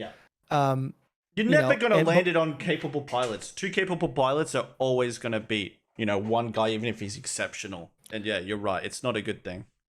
Yeah, even in the live model with the skill being the way it is, I found 2v1s to be exceptionally difficult. And the only way I'd win them is if I was a superior fighter versus 2 inferior fighters. So if 2 Gladius or 2 Arrows were to fight me and a Hornet, I might have a chance. But if it's 2 Hornets that know what they're doing and it's me and a Hornet, the likelihood of me winning that fight is just, like, it just, you know, and it's just the amount of people that could get up to that level and stay with me and actually engage, it became smaller and smaller and smaller and smaller and smaller. But, you know, it's just, there is a ceiling, right? The question is how many people are going to meet you at that ceiling. Yeah. And I'm not of the, I agree, I get where you're going from it, because it's a controversial topic, and there's a lot of, I've seen people say this before where they're like willing to sacrifice the 1v1s. And I'm of the opinion, it's like, no, I'm not. And I think if we're going to spend $600 million on a game where we've got bathrooms in the game, then we can afford to make 1v1s fun as long with the group gameplay.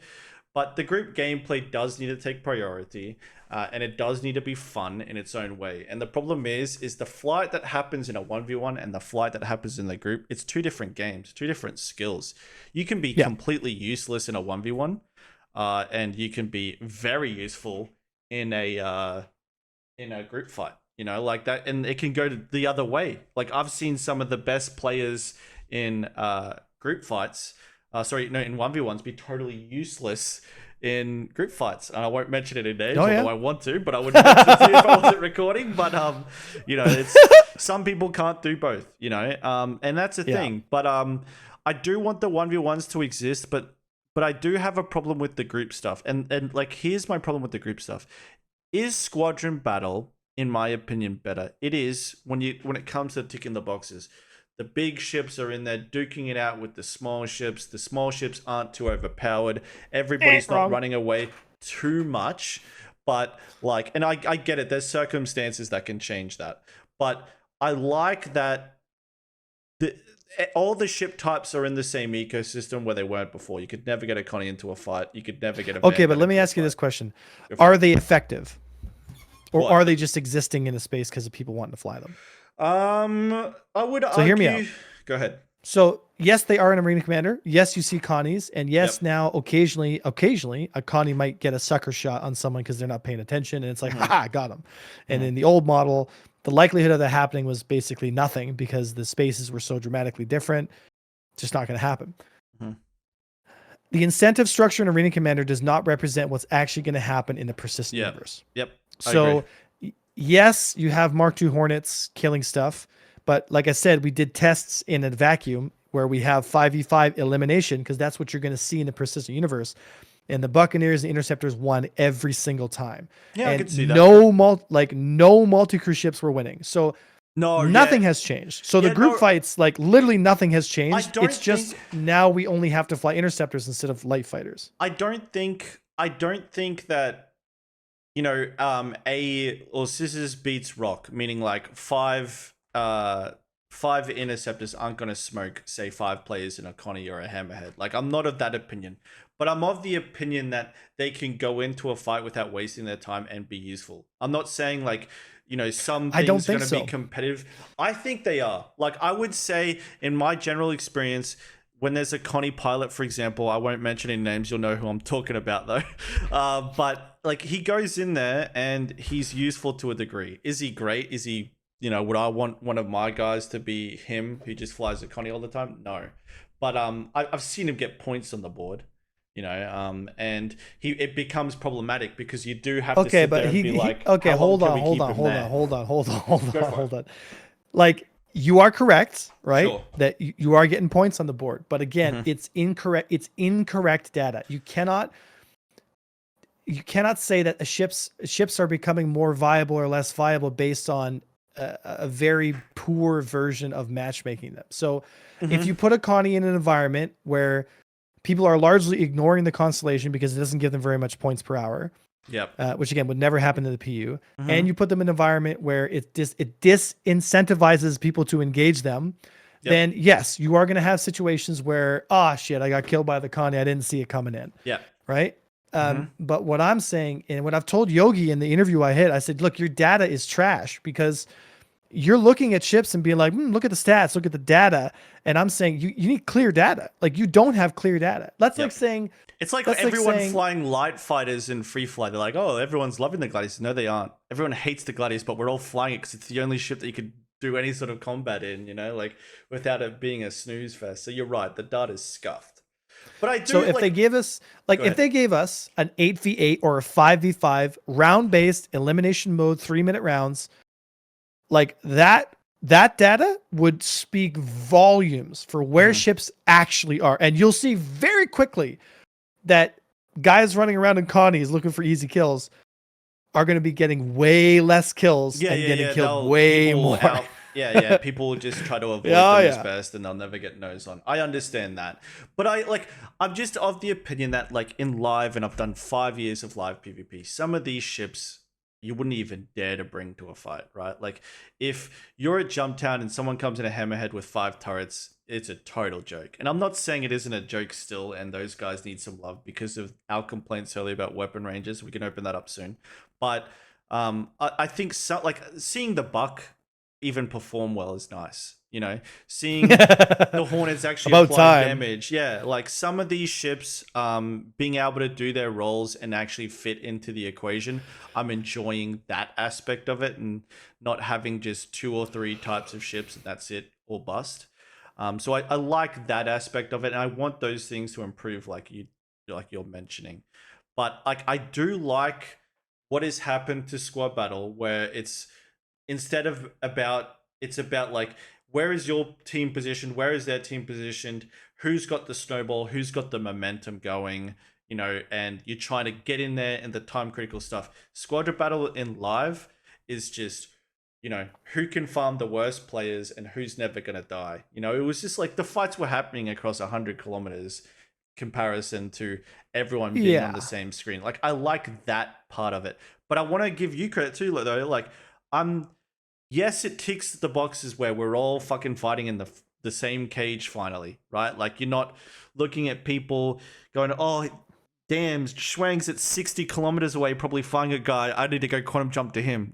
That's gone. I'm so glad that has been addressed with this. But the group gameplay has to get more interesting because, it's fun. But this is going to be fun for 2 weeks. But I don't necessarily believe that may be truly fixed, because with nav mode, you're seeing guys nav out, and I think I think our speeds and distances and fights are going to go up to that point where we're getting 60k AOR. If they don't fix this, how quickly people get, they just let people get to nav way quicker now. If we're going to duel, are we going to have to okay, you and me duel, and there's gonna be a mantis to the side that makes sure none of us leaves, and that's gonna be the experience in every duel. Yeah, but then right. when one team starts to lose, they just kill the mantis and off they go. People are going into the travel mode in combat. That can't be the meta. That can't be the meta. A lot. Right now, I actually loiter in nav mode. Yeah. And I sit at 500 meters per second because it's above most people's afterburner speeds, and I just kind of OODA loop, look around, oh, there's a guy there, dive, drop into SCM, and I don't even have to try looking at my relative angle and adjusting my speed. I just get close, press the button, it slows me down from 1,000 to 200 within 2 seconds, and I'm just like, missile fire. Yeah. And to loop, go ahead.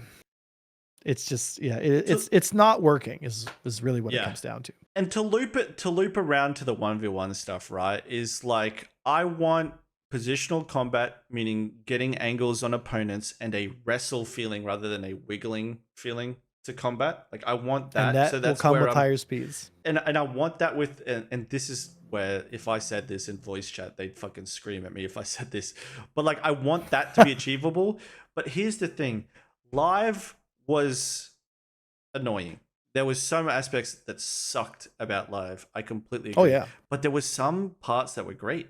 Like merging, like predicting someone's trajectory and then merging along it. Like for example, they're coming towards you, you start backing up and then turn your ship. Yeah, that's flight. That's flight, brother. Yeah, and all of a sudden you're on top of them, like, and you're going along a path. Like that aspect was really great, you know. And then you know, I like the ability of being able to retreat, but it's a very limited resource and you're not going to get away with it twice or 3 times. You know, like I like, because otherwise we're back to constant retreat meta like live was.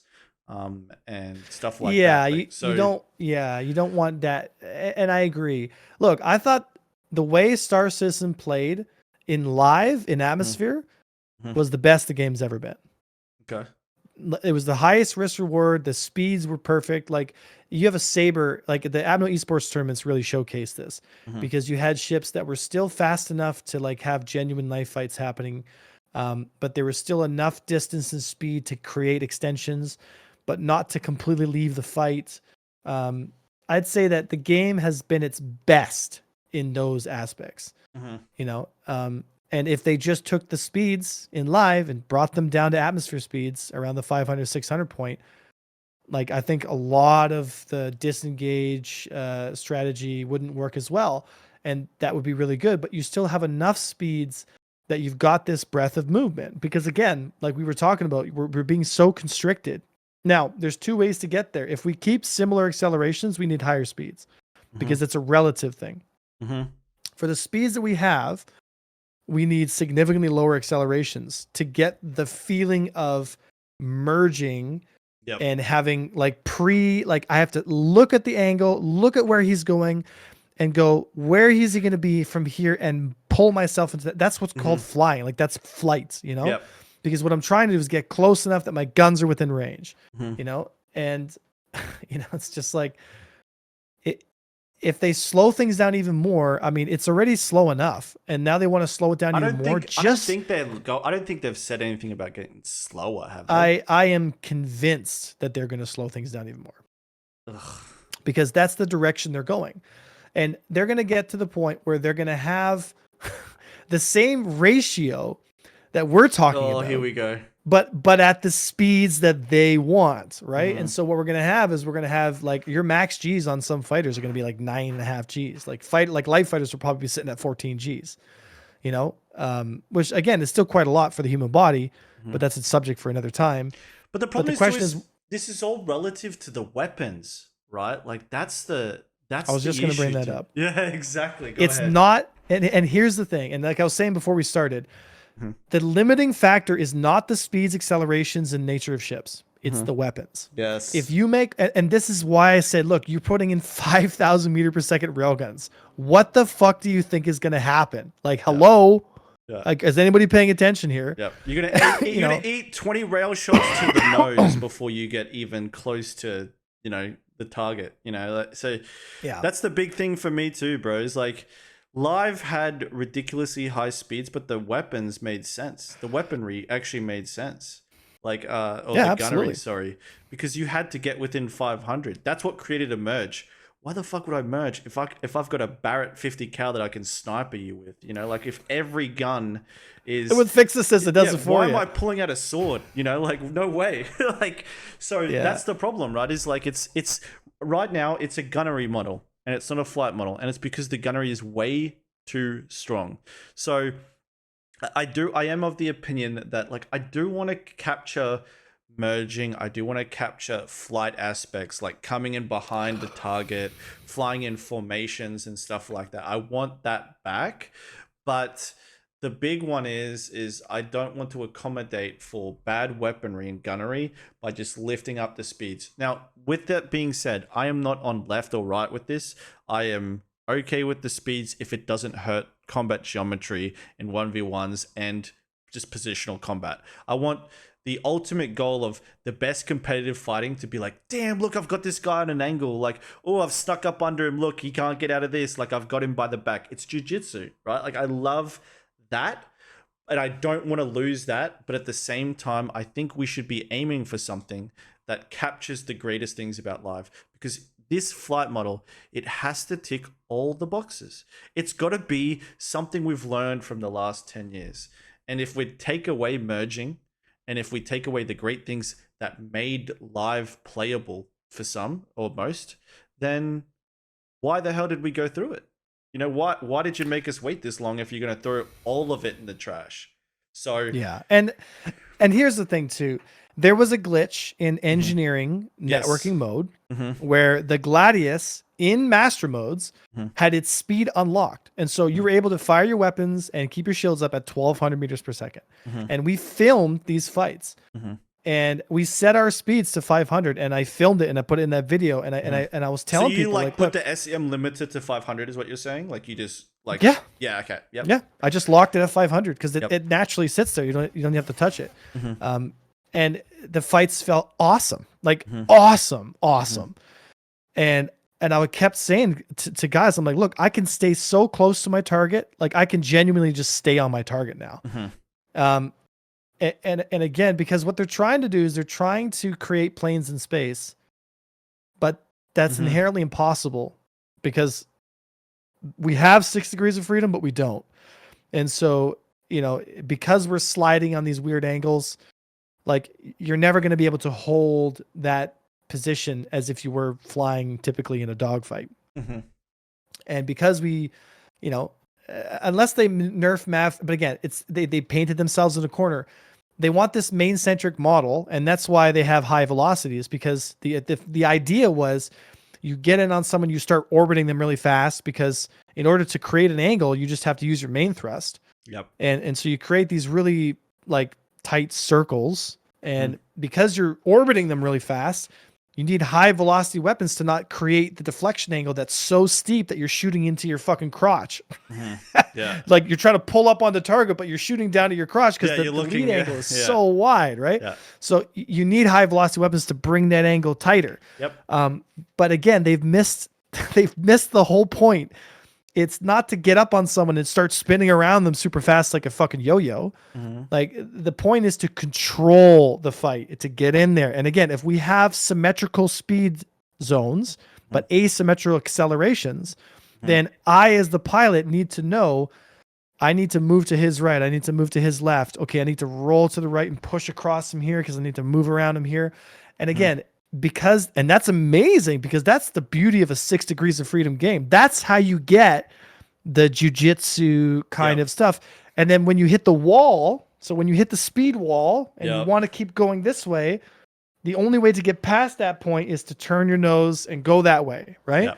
But if we allow ourselves to keep that symmetry in fights, then that symmetry is going to allow us to make all those interesting maneuvers and to punish people who over throttle on us and get behind them, and to merge carefully, you know. And if we have weapon speeds that correspond to the overall top speeds, then we have a better model that will reward people for trigger discipline, you know, and for shooting it at the right range. And we won't get these really frustrating moments where, because you're shooting off in a straight direction and then I let go of my boost, and so my ship locks its angle and starts to slow down, and the guy that's behind me shooting at 2,000 meters is like pew pew pew pew pew pew, because now your ship, unless I'm holding boost, I'm not going to be able to move, because again, I'm outside my SCM, so I can't move right, left, up, or down.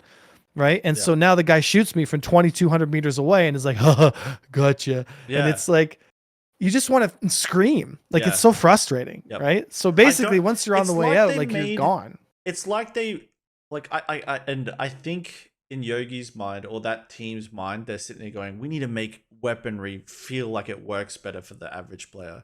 But the problem is, it's just so overpowered. Like, and it's kind of contradicted the need for this. Yeah, but it's overpowered, and the good pilots are now just going to abuse those overpowered weapons. Because guess what? If you're a new pilot, right, and you know what I'm about to say here, if you're a new pilot, you're going to get domed at 2,200 meters. I do it all the time. Yep.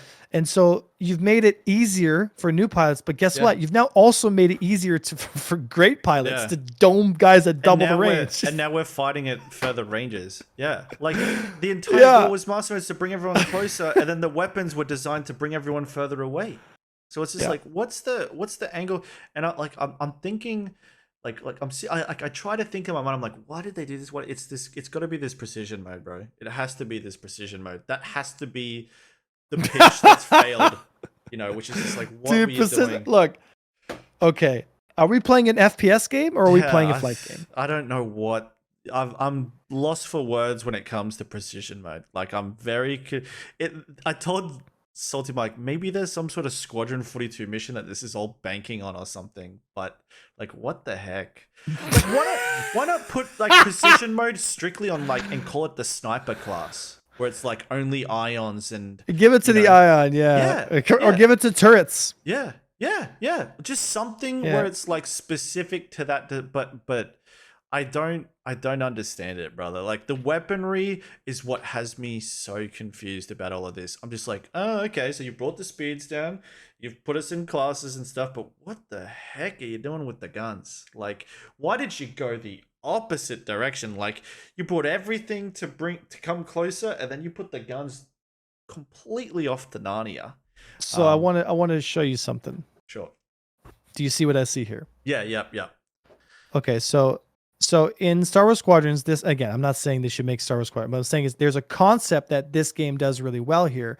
And so, you know, we talk about sub-targeting and blah, blah, blah, and all that stuff, right? In this situation, this particular capital ship, which happens to be a Star Destroyer, is shields down. So the enemy team has successfully brought the shields down via torpedoes, ion weapons, and pressure from the other team's capital ships, which again, I think Star Citizen should push towards that. It's like these fighters aren't pushing the shields down on the big ship. It's the bigger ships that are attacking it. Yep. And then when the shields are down, now the sub-targeting comes in. But the way that they handle the sub-targeting, I think, works really, really well. So every ship, when the ship's shields are down and it takes damage, you'll see like these components on the hull of the ship visually, like with your eyeballs. Like, oh, look, the ship's taking damage. There's a weak spot. And you can pick out those weak spots and destroy them, and it will do a lot more damage, as if, you know, and they could easily have it in place where, you know, a big size 7 gun shoots at a ship and boom, that impact point becomes now a point at which the fighters can now shoot on because the armor's been breached in that location, right? And so you don't need sub-targeting. You don't need this fucking precision mode. Use your eyeballs and look for the glowing red spot that goes, ooh, I'm hurt here. Baby, please don't shoot me. Like the Connie engines. When you shoot off Connie engines, right? It's like that. Like, you know, you're going to hamstring the thing by taking off the huge glowing engines that are on the back of it. So, and that's exactly it. Like, nobody expects a gang of X-Wings to just solo a carrier, right? But in tandem with other elements of the attack force, again, it's all about combined arms, right?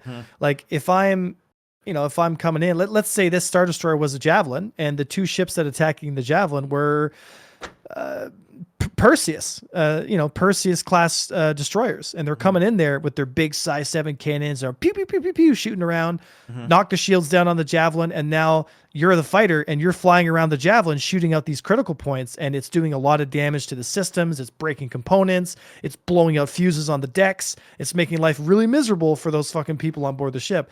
And you're not just sitting there as the pilot shooting into the hull of the ship, be like, well, we're at 20,000 hit points. Let's just keep shooting until we get there.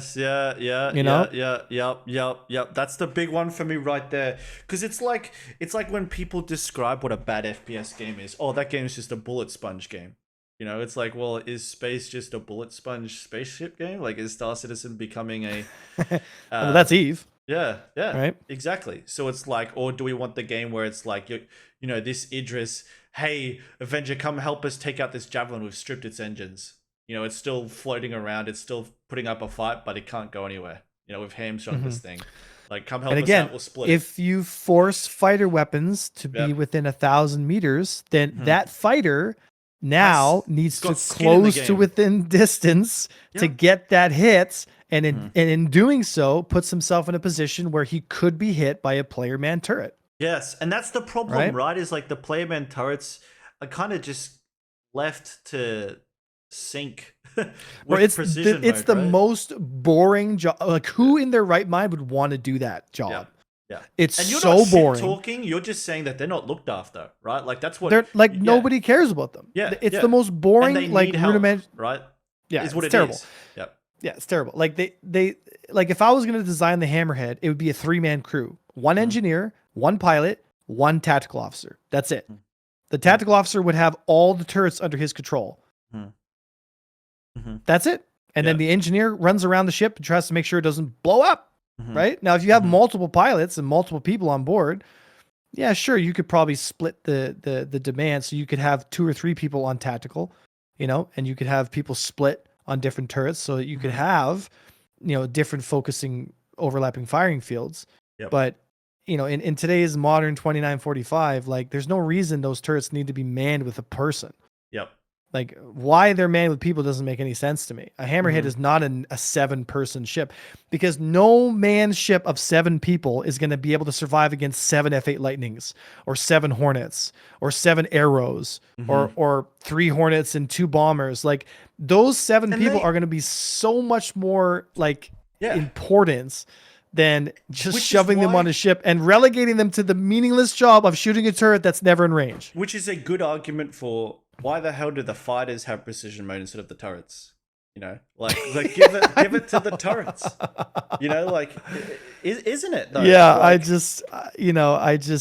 I'm dumbfounded by the. I'm truly. I'm just like, what? Like, really, guys? Yeah, it's like here's master modes to bring the fights closer, but here's precision modes to make the fights further.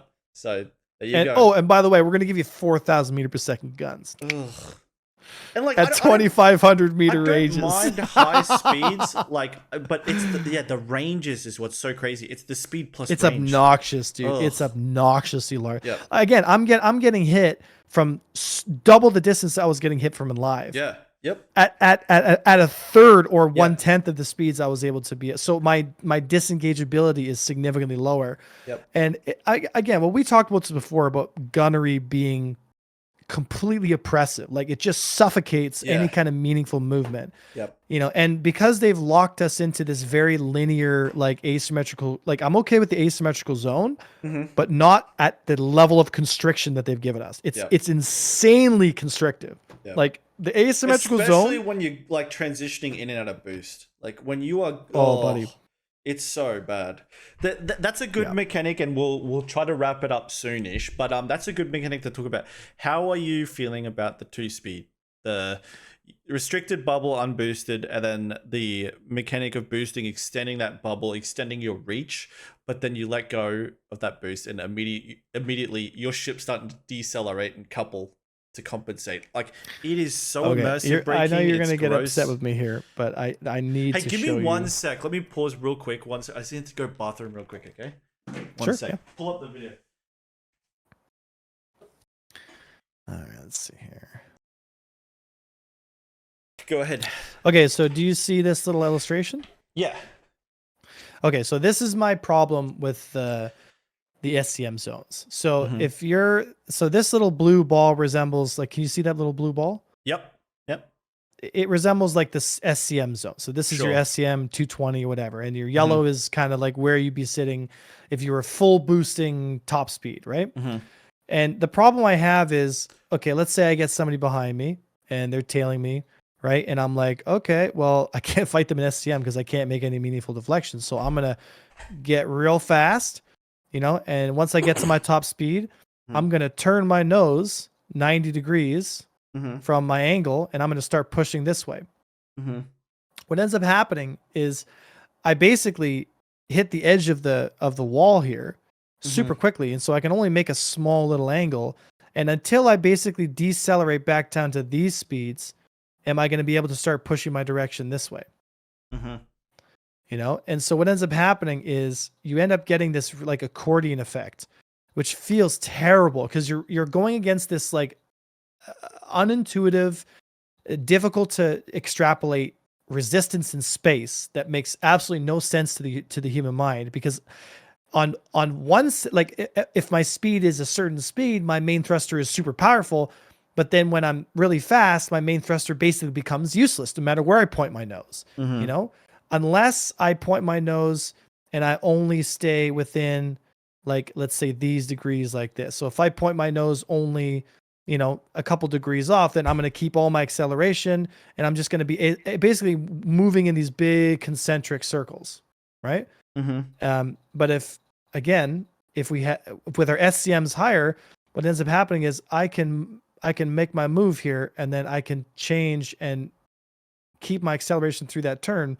So if I'm chasing a guy, right, and I see them kind of moving off like this, I can see that and merge into him. But because my SCM speed, so what for this example, I would have had to basically, I would have had to go here and slow my speed down to here until I'm within 200, and then assume he's going to go this way, and then accelerate that like this. Because if I try to do this maneuver, I'd need an SCM zone this big. Instead, I'm getting one this big. You know, and so it just, like, you have this really unintuitive, very frustrating, honestly, very difficult to extrapolate for new players. Like they are not going to have a chance, right? Bro, and this is what blows my mind about it too. It's like, if we're nerfing Trichording and 45s because it isn't intuitive, what the hell when it comes to asymmetrical and visible bubbles that tie to our performance? You know, like, that's not intuitive, is it? Like, look, there's always trade-offs. I mean, we can't fight in unlimited space because then our speeds would be into the fucking stratosphere. Yep. Even though that would solve the problems. You know, I mean, imagine fighting at 10,000 meters per second. Yeah, yeah. And then accelerating, like the desync would be like, ridiculous. But you know, to me, it's like, I see what they're trying to do. They're trying to make it planes in space where the optimal angle still gets you flying in these like cinematic turns. Yep. But what ends up happening is, like, it's not intuitive, and it's very difficult to tell. Okay, if I'm at this speed, I can only have this. Like, we are literally going to like me and the guys in the team, like, we're like going to PhD school. We're like going and drawing all the different things. We're like doing the math. Like, okay, it should be like this. So the optimal angle is this. Yeah. Can you imagine that for a new player? Yeah. Like, impossible, right? Yep. And because they accelerate so quickly, like, again, and this is my whole problem with master modes, is it's not the model, it's the tuning. Like, you created this monster and the tuning is so far off the mark, it's impressive. To me, it's genuinely impressive how far and how out of touch the tuning was. It's not even in the ballpark of being even remotely fun. And the fact that it got through QA, that it got through internal testing, and it came to us like this, and they said, this is fun, this is what we think is great, really made me lose faith in their ability. You know what it is, though? It's like genuinely produce a product. And I'll be honest, like, I know it sounds horrible, but it really shook my faith in them to be like, wow, guys, this is what you came up with? Really? Yeah, the flight tuning's shocking. Like, and that's, I try to be as clear with that in my feedback in my videos too. It's like, I'm appreciative of the framework. I'm appreciative of the fact that they want, I'm not saying they've delivered, to get ship classes and roles into it, where you can supplement a fleet composition or a squadron composition with certain aspects of different ship classes. I like that. I like the idea that multi-crew ships should be able to perform, although they don't, because we've already found the cheese there. But multi-crew ships are trying to belong into the combat that they haven't belonged into for a long time. I appreciate that the speeds are lower and that everything's happening in a single fight rather than 50 different 1v1s across hundreds and hundreds of kilometers. I like those parts of it, but you're absolutely right in that aspect. And I just think that with the boost mechanic, it's like, it's very unintuitive. And like you're trying to visualize like some invisible force field of where in the circle or where in the sphere am I up against? Am I up against the left wall of the sphere right now? Do you remember when we tried, like, so we tried this, by the way. Like, we genuinely had already, so we've tried master mode, like, so all the things in master modes that's in it right now, the only thing unique about master modes is the thruster model. Everything else has been tried. We had the asymmetrical zone long ago, but it was so constrictive like it is now. People were like, I want no part of this. This is terrible, right? It didn't last, right? We had cruise mode, didn't last, right? Like we had all these things, but Afterburner, remember that? Yep. Didn't last, right? There is a reason why they never lasted, because they all feel constrictive and like shit. The best the game's ever been was 2.6 and the current build of Live. But again, Live's balance is definitely in question, but the nature of how the ships interact with each other was significantly better than what we have in Master Modes. And you could definitely see the skill expression here. Now, we have to make a choice. It's again, I don't want to sound like an asshole here, but most of people's perception is not lined up with the actual truth. So, for example, people have this perception of, oh, I'll just backstrafe and it'll always blah, blah, blah, this and that. And I'll never, it just kills all the fights and this and that, which is just simply not true. Right. If you're in a fighter and you're fighting a multi-crew ship, at no point does the multi-crew ship just backstrafe off to infinity, because my top speed's higher, which means I can orbit you at any time. Right? You're going to hit the wall before I hit the wall, which means I can just orbit around you, right? I have a larger space to move in. Larger sphere. And again, this was the same thing. An M50 could chase a Hornet, but a Hornet couldn't chase an M50. And so you had a class differential. But if the Hornet caught the M50 on a good turn and saw the movement, and he was, and the M50 was closing distance to engage somebody, you could get the kill, right? And so I understand that the speeds are being too high in the server and all that stuff. That's fine. But we have to get back to that point where I can move in 6 degrees at any time. Okay. And only be limited by my acceleration, depending on where I want to go. Until I hit the speed wall. And then the differences between ships become more apparent. Because now, now the M50's top speed is going to be better than the Hornet. So you and I think I would agree with you after watching this. After speaking about this, but I also was the opinion before the podcast though. But so you're saying kill the unboosted ceiling, right? Make boost only tied to acceleration and there's only one single limit to the shape of a ship. There should be there should be no SCM afterburner. That's it. If anything, controversial opinion, drop the speeds of afterburner and make the speed differentials between ships much tighter. And in my opinion, personal opinion, that's what all our guys want. Exactly what my personal opinion is the difference in power management should be apparent. So if I put power into my engines, I should get higher SCM. End of story. Right. And this method has been tried in basically every space shooter game of the 90s. If I put 100% power into my engines, I get higher turn rate. My ship becomes faster. And the big difference I find, and again, is a ship should be natively able to dodge fire without relying on boost. I think boost should be a very short kind of burst. That's what boost should be. Rather than this, I hold it down and it's now I get, now I get to operate in my boost thing. No, a boost should be, I'm seeing, I can catch him. I can turn, it's like a spurt of energy. Yes. Right. And, and again, if I put 100% power into my engines, then I get higher SCM. I get slightly better turn rate. I get more response on my ship because all my power is going to my thrusters. But if I run out my mag and my weapons, if I'm not disciplined with when I'm shooting, now I got to put power into my guns, which means I take it away from my engines. So I go a little bit slower. So the guy that's maybe in a slower ship can actually now disengage me if I'm shooting and I'm not actually hitting. Right. And again, it also rewards people who bring slightly bigger guns to the fight so that you couldn't just get swarmed by a gang of M50s. Because if they keep flying up to you shooting and then they got to recharge their guns, so they're going to drop back in speed, and then they're going to come back up to you again and then drop back in speed. So that, it forces weapon sizes to matter again. Because right now, you can either catch someone and you're just there forever, or you don't. Right. And so it doesn't matter if I have 2 size 2 guns, I'm going to get you. you know? And so things like that. And to me, it's common sense. I don't know why they don't see that, you know? And again, and it what was feels really shocking so shocking. Like the transition between boosting and letting go of boost and then getting receded back into that cage. Oh, dude. It feels it is so a cage, bad. yeah. It's like, an SCM cage. Yeah, and it's like there's no great geometry coming in. We don't like the honest feeling like we get, and like the Shadow Moses guys do so much 1v1s, it's ridiculous. But like it's like they don't have control over their ship. You can't push.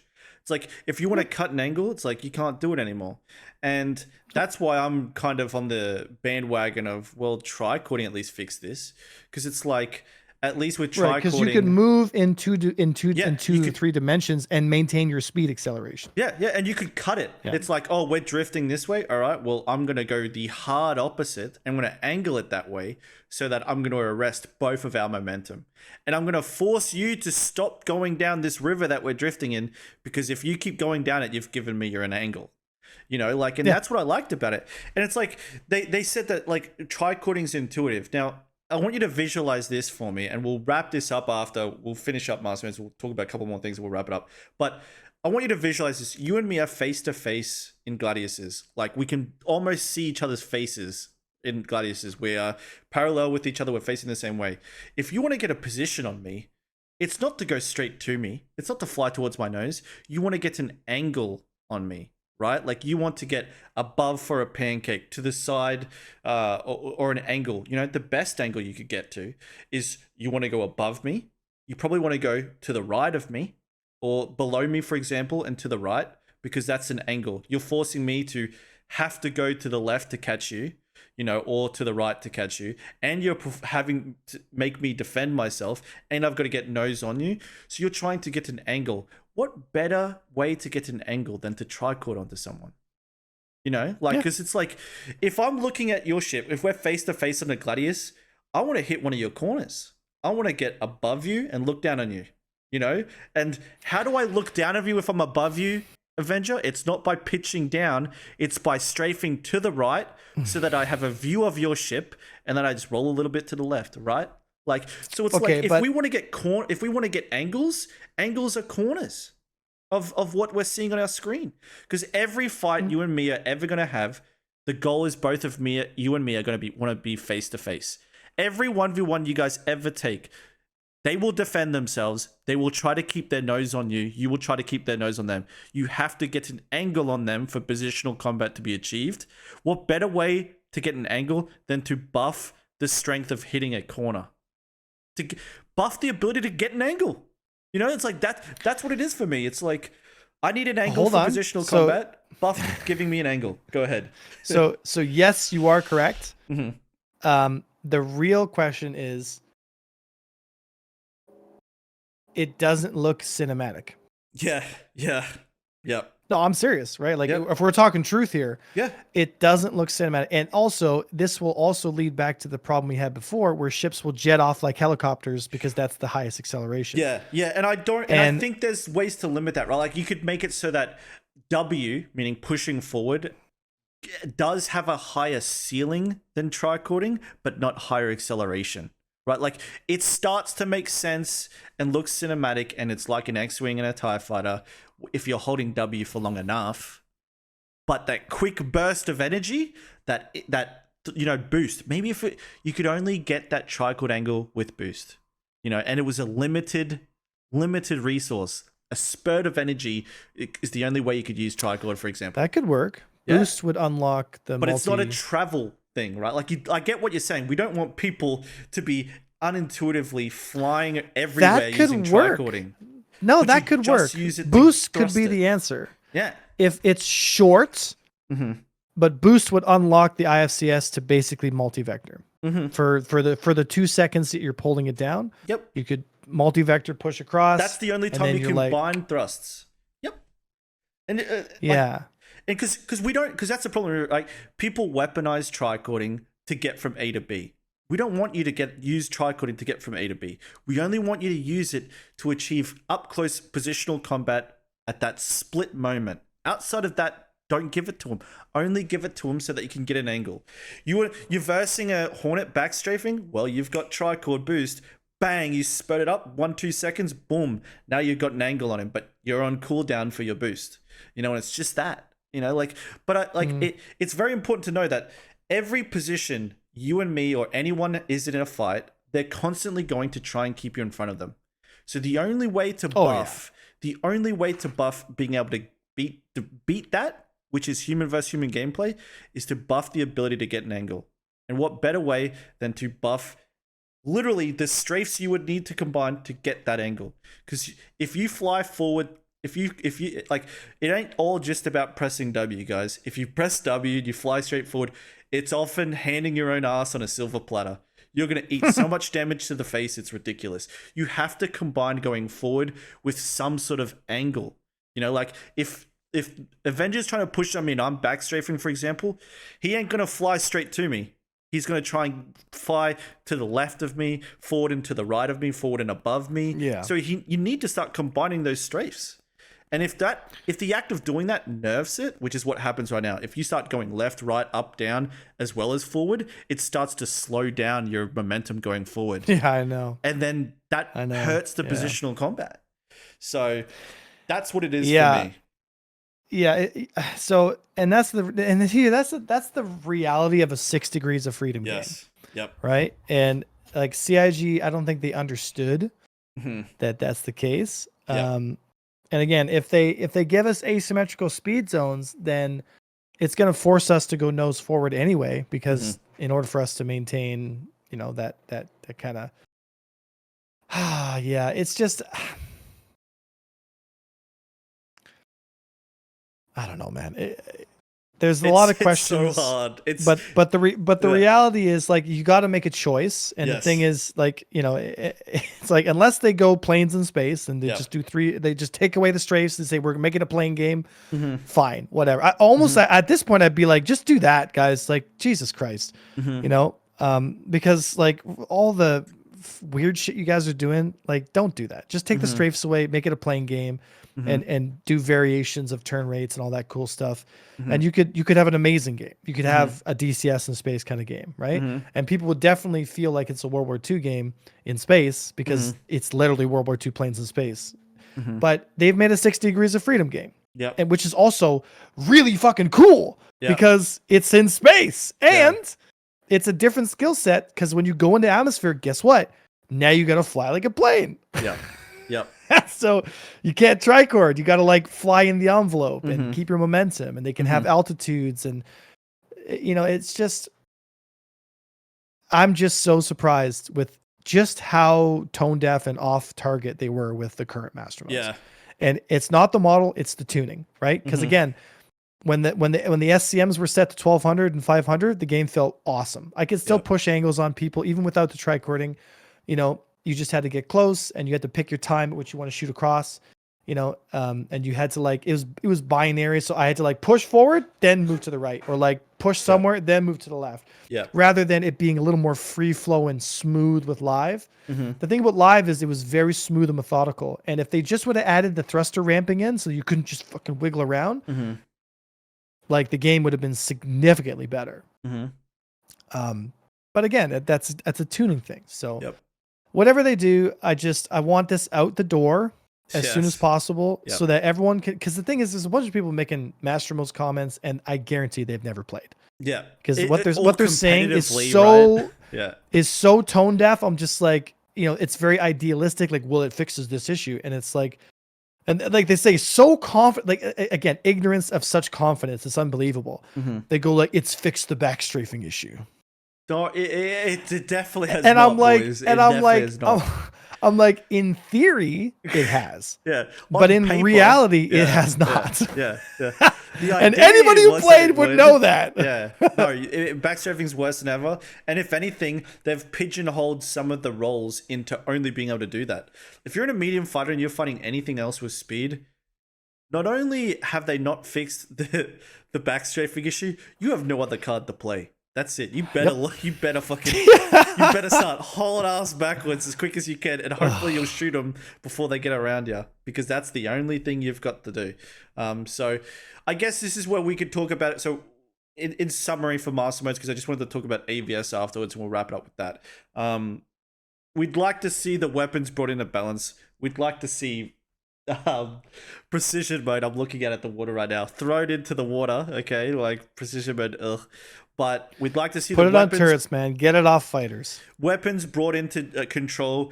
We'd like to see the caged feeling of SCM unboosted compared to boosted to be a far more gradual experience, a far less higher speed ceiling, right? Like, so meaning the difference from boost to unboosted as far as potential or reach is lessened, and then boost more being tied to acceleration rather than just limiting increasing the ceiling of top speed. So the boost, it definitely needs working on, because it's not pleasant, it's not working, it's really shocking. But yeah, and that and the weapons, and then some softening of the edges when it comes to the class roles.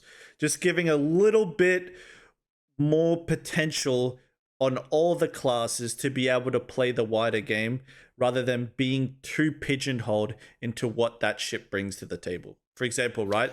Making an interceptor less interceptor and a bit more maneuverability, but then also making the light fighters, the medium fighters, a bit more potential to intercept. You know, like bringing them a little bit closer to each other, you know, and they should still be unique in their roles. They should still have their benefits and reasons for picking those classes, but to soften up the edges a little bit and make it not too brutally pigeonholed, correct?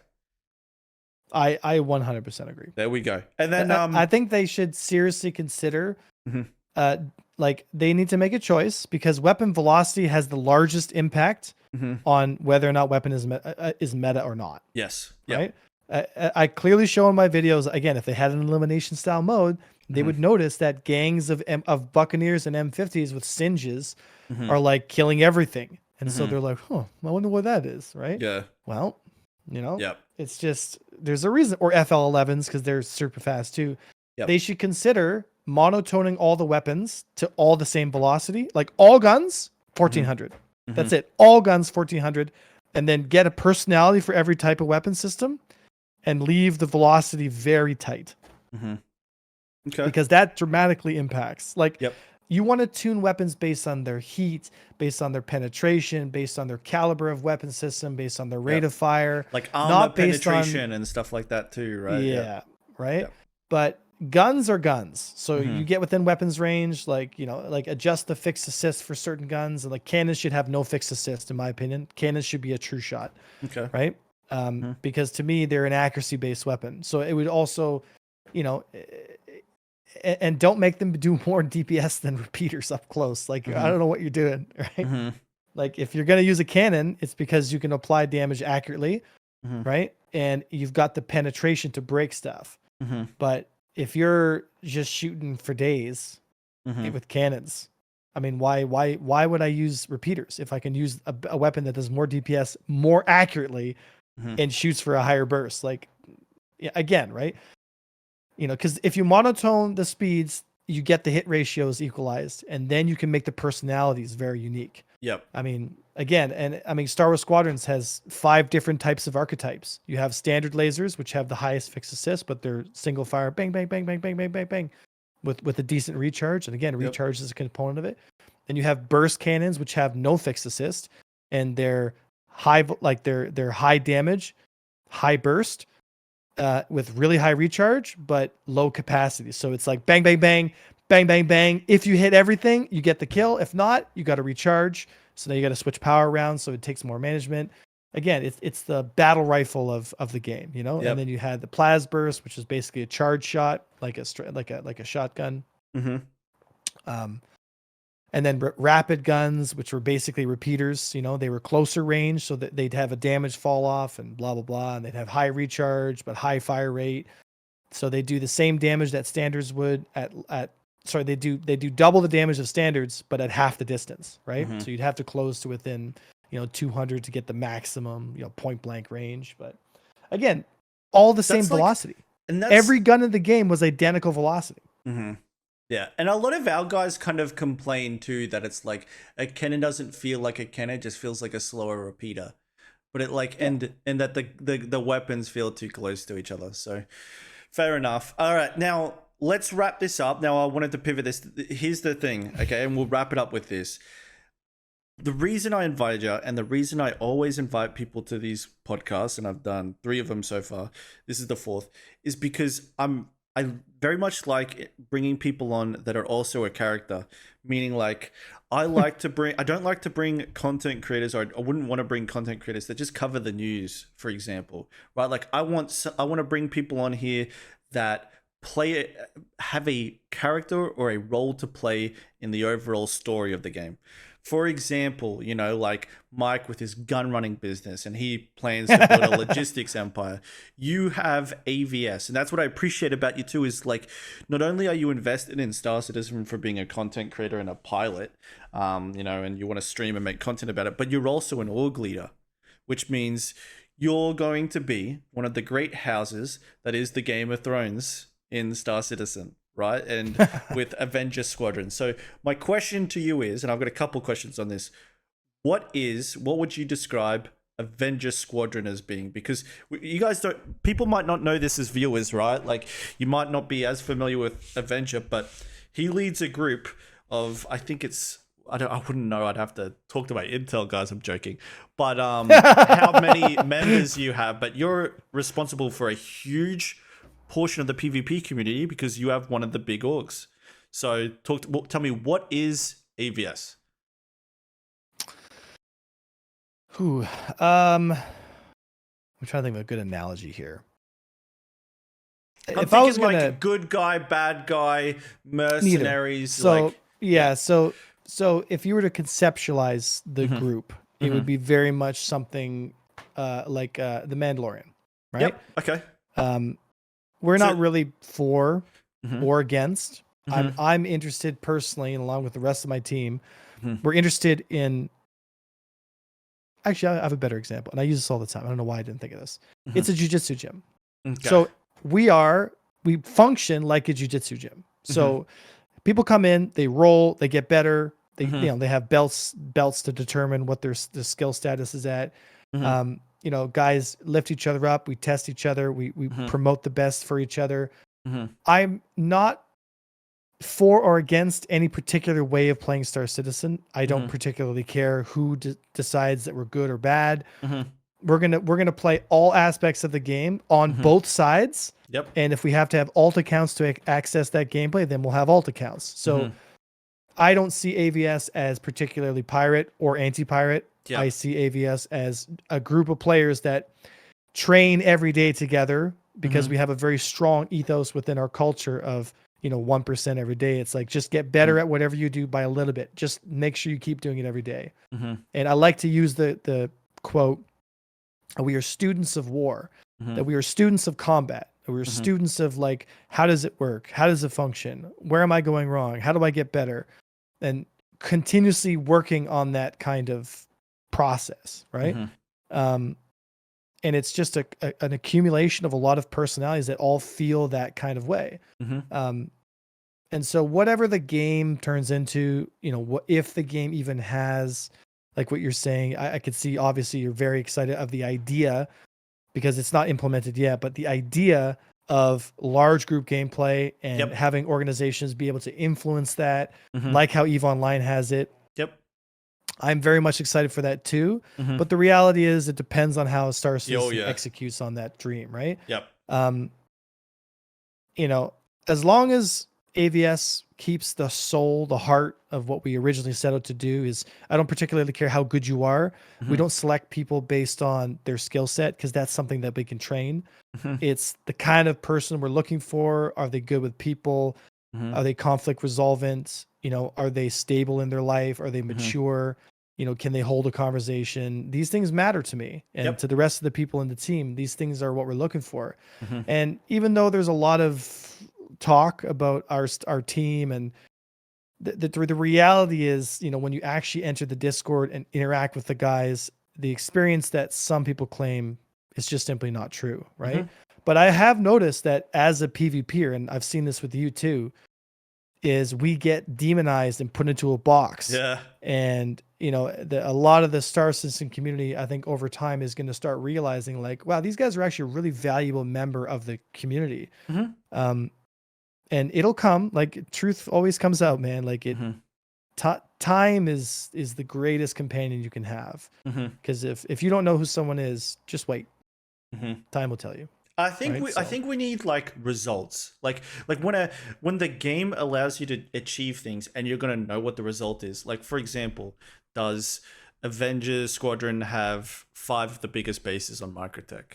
You know, or does Avenger Squadron control the bounty hunter trade? You know, like when you can see visually, undeniably what the result of an organization is, that's the future I'm looking forward to the most. So let me rapid fire you some questions, some short answers, and we'll get to the bottom of what AVS is and we'll wrap it up there. So would you say that Avenger Squadron will be pro piracy in the future? Yes. Okay. Hell yeah. And you're all about that gameplay? You're totally fine with it?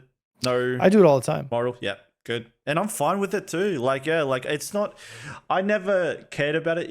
It's funny because, you know, you described the Mandalorian, you know, clans as Avenger Squadron. I always kind of use the analogy Death Eaters, and people meme on it, but by Death Eaters I just mean like kill without care. Like that's it. Like it's just don't feel like we belong to anyone, don't belong to any rules or structure. We do what we want. Snap definitely a finger, very whatever.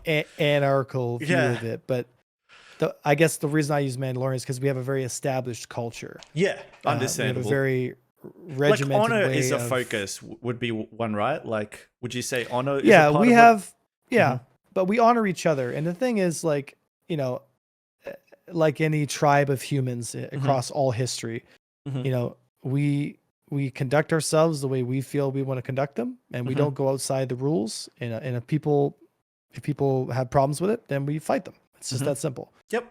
You know, and I enjoy engaging, right? I don't enjoy when it gets out of game and when people get really personal about stuff. Yep. And I've experienced a lot of toxicity through the stream. And I've definitely been targeted many times. The nice thing about me is I can defend myself, whereas a lot of my peers in the streaming environment cannot defend themselves. And so I can definitely see them being victimized a lot, right? Even though there's been many attempts at making me the target, and many attempts at like discrediting, canceling, you know, making up lies and stories, or exaggerating, you know, events that happened and then lying about the reality of what actually happened. I still think as a team and as AVS, I think we have upheld a good moral standard on my side. And I think the team has been doing really good. I mean, we have our code and we respect each other, and that's what matters, right? If people want to hate us, go ahead. And I always said it, and I want to stay on the AVS train, but I've always said, like, the thing about Avenger U, right? Like, and it's very, very similar to me. It's like, what can you dislike about Avenger? Okay, he's passionate about the game, and he maybe tell you things that you disagree with about the game. I have opinions. God forbid there's some passion there. It's like, oh, he doesn't like losing. Wait, you like losing? Like, why do you like losing? You know, I fucking hate losing. Like, I throw tantrums when I'm losing. I'm completely unreasonable when I'm losing. So if anything, it's something we share in common, you know, and stuff like this. I just, you know, I think that any trait that people might demonize you with is a perfectly reasonable trait if you're just reasonable about it, you know? Like, and you know how it is. Don't throw stones from a glass house, right? Exactly. I mean, you know, and that's what I've learned too is, you know, as I've been doing this whole stream thing, I've started to realize like the kind of criticism that, because you're working with impossible numbers, you know, like I make that video, 12,000 people watch it. You know, I mean, if you think about how many people that is, like, you're not going to interact with 12,000 people. That's insane. And I'm small, like relatively speaking, I'm very small. You know, I mean, you get guys that are big, like Level Cap, they get a couple million views. Like, there's no way. Like, you're just dealing with numbers that are way too big. And even if 1% of them don't like you, that's hundreds of people just screaming at you. And it's worth noting too that you have the biggest Discord when it comes to the combat community there. So, like, a lot of people are very appreciative of you. Currently. It's just the minorities Yeah, well, Yeah. I don't envy you for it, but the minority, you know, is just shouts loud in this aspect. So no, all good. All right, another rapid question for AVS. Now, do you see, would AVS look to alliances in the future? Do you think that your group would want to solely operate by yourselves, or would you see your org as participating in a greater alliance in the future? Yes, but only if it benefited us. Yep. Yep. And it didn't sacrifice our way of life. Yep. Yep. So, for example, if we were not allowed to experience avenues of gameplay that we deemed we want to experience, Sure. That kind of restriction would be a no-go zone for us. So, for example, if they said no piracy or no anti-piracy, or no attacking bases, or no this, I'd be like, no tormenting Stanton, but you're free to roam and pyro or something like that. Yeah. Yep. Yeah, like, man, maybe that depends, right? But I mean, it depends on the level of, like, you know, again, it would depend on what alliance and who was leading it. That's all personal stuff, right? Yeah. Yeah. But again, when the content is there, and I like to, how do I say it this way? When I say it benefits us, like, I am not of the opinion that AVS won't bring value to the alliance as well, because I believe in teams of people working together, it, right? But it's got to be worth it, right? And you know, so for example, we have, I'm not going to say the org, but we have a very good relationship with some groups, and that, you know, those groups give us contracts to go out and have some fun. Yes, you got the bounty hunting contract. Yep. And it's fun. It's genuinely fun, right? So we benefit, they benefit. It's all good. We're not in any official alliance.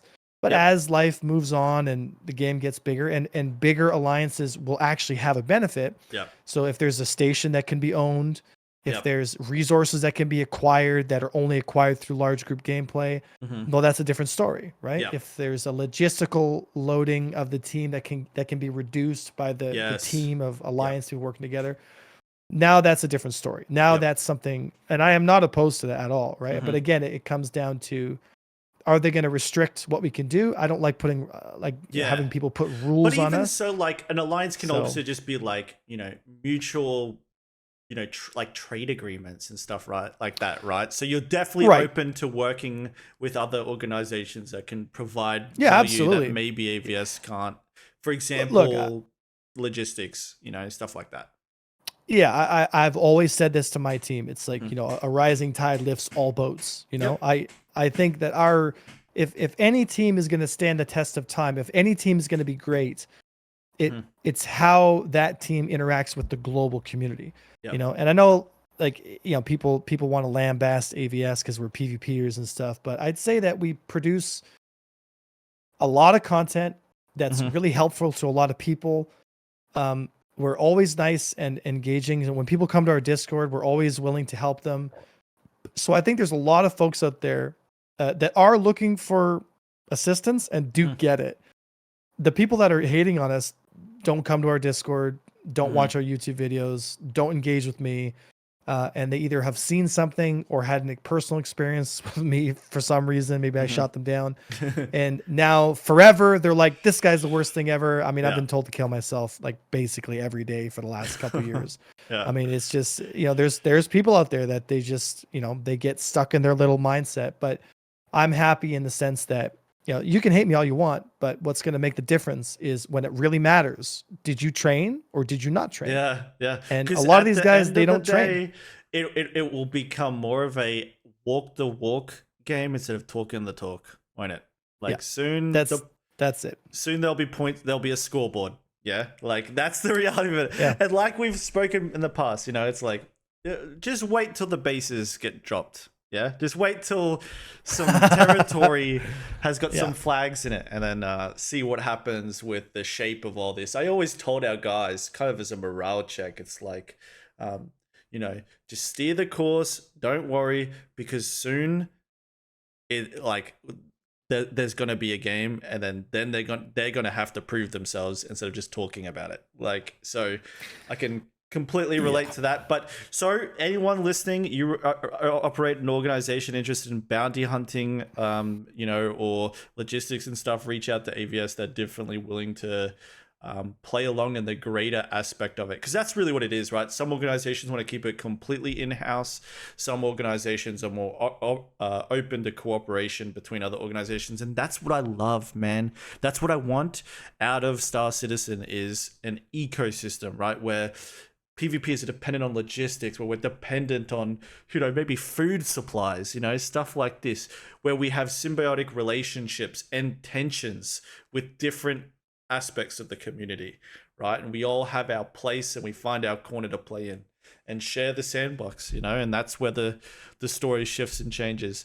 Last question, okay? Last question, because this is the one I always ask a guest, and I'm excited to find out your answer for this.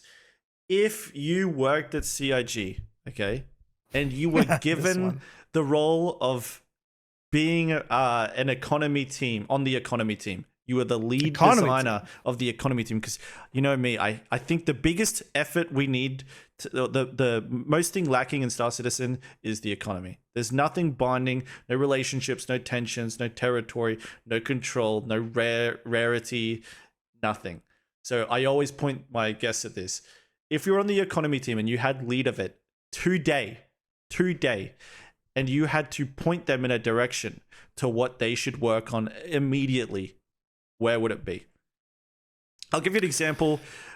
Salty Mike said repair costs refueling. I would instill one thing, and that one thing would be a player market system. Okay. Like a market. For example, if I want to sell a component, I just put it on the market wherever I am, and I set the price and let people make their own decisions. And it would become global across all servers. I'd put it up on the market. And so just like how Tarkov has the flea market, or EVE Online has the player market, let people flood the market or not, and I would adjust the costs associated to everything. Yes. And I would bar any A-class components across any, except for civilian or industrial. Yes. Yep. So anything military A will not be purchasable. Yep. And just, you got to steal that stuff. It's really that simple. Take it away. Take the toys away. Yep. Take it away. The comforts. And have it so when you lose the ship, you get your standard components back. There we go. That's it. I mean, that would have been my alone. Answer. Yeah, that would have been my answer. That alone would make the most dramatic impact, and then, come down very hard, like very, very hard on, like, bring them into a legal dispute. The people that are selling AUEC and cheating and duplicating and exploiting AUEC and selling it. Yeah. You are doing a criminal act. You are doing something criminal. You are taking money off the table for the game and the people here. It's like those exploiting traders, right? Like where they had like the two ships and they were able to just trade across. Yeah. So integrity with UEC, severe integrity, a player market for player contracts as well as selling items, and then wiping ship components on death. Tick, tick, tick from me, bro. I completely agree with all of those. And again, I'm super passionate about the economy, legitimizing Star Citizen and turning it away from Star Atlas. I always joke that Star Citizen feels like Star Atlas because you buy an NFT with USD. Didn't that game die? Yeah. Well, no, it's called Star Citizen now. But what you do is you buy an F8 for $300, $400 and you fly it around in an empty game where economy doesn't matter. The components you bought 2 years ago are the same components you're using, and they cost you pennies back then. And your maintenance costs you never cared about. So I'm very much of legitimizing a economy in the game and making this really feel like a game where there's stakes and rewards and risk. Yeah. Brother, what a fucking fun podcast that was. That was awesome. Yeah. Good stuff. I think 4 hours? 2.5. But I think we may have been in a call for a little while beforehand.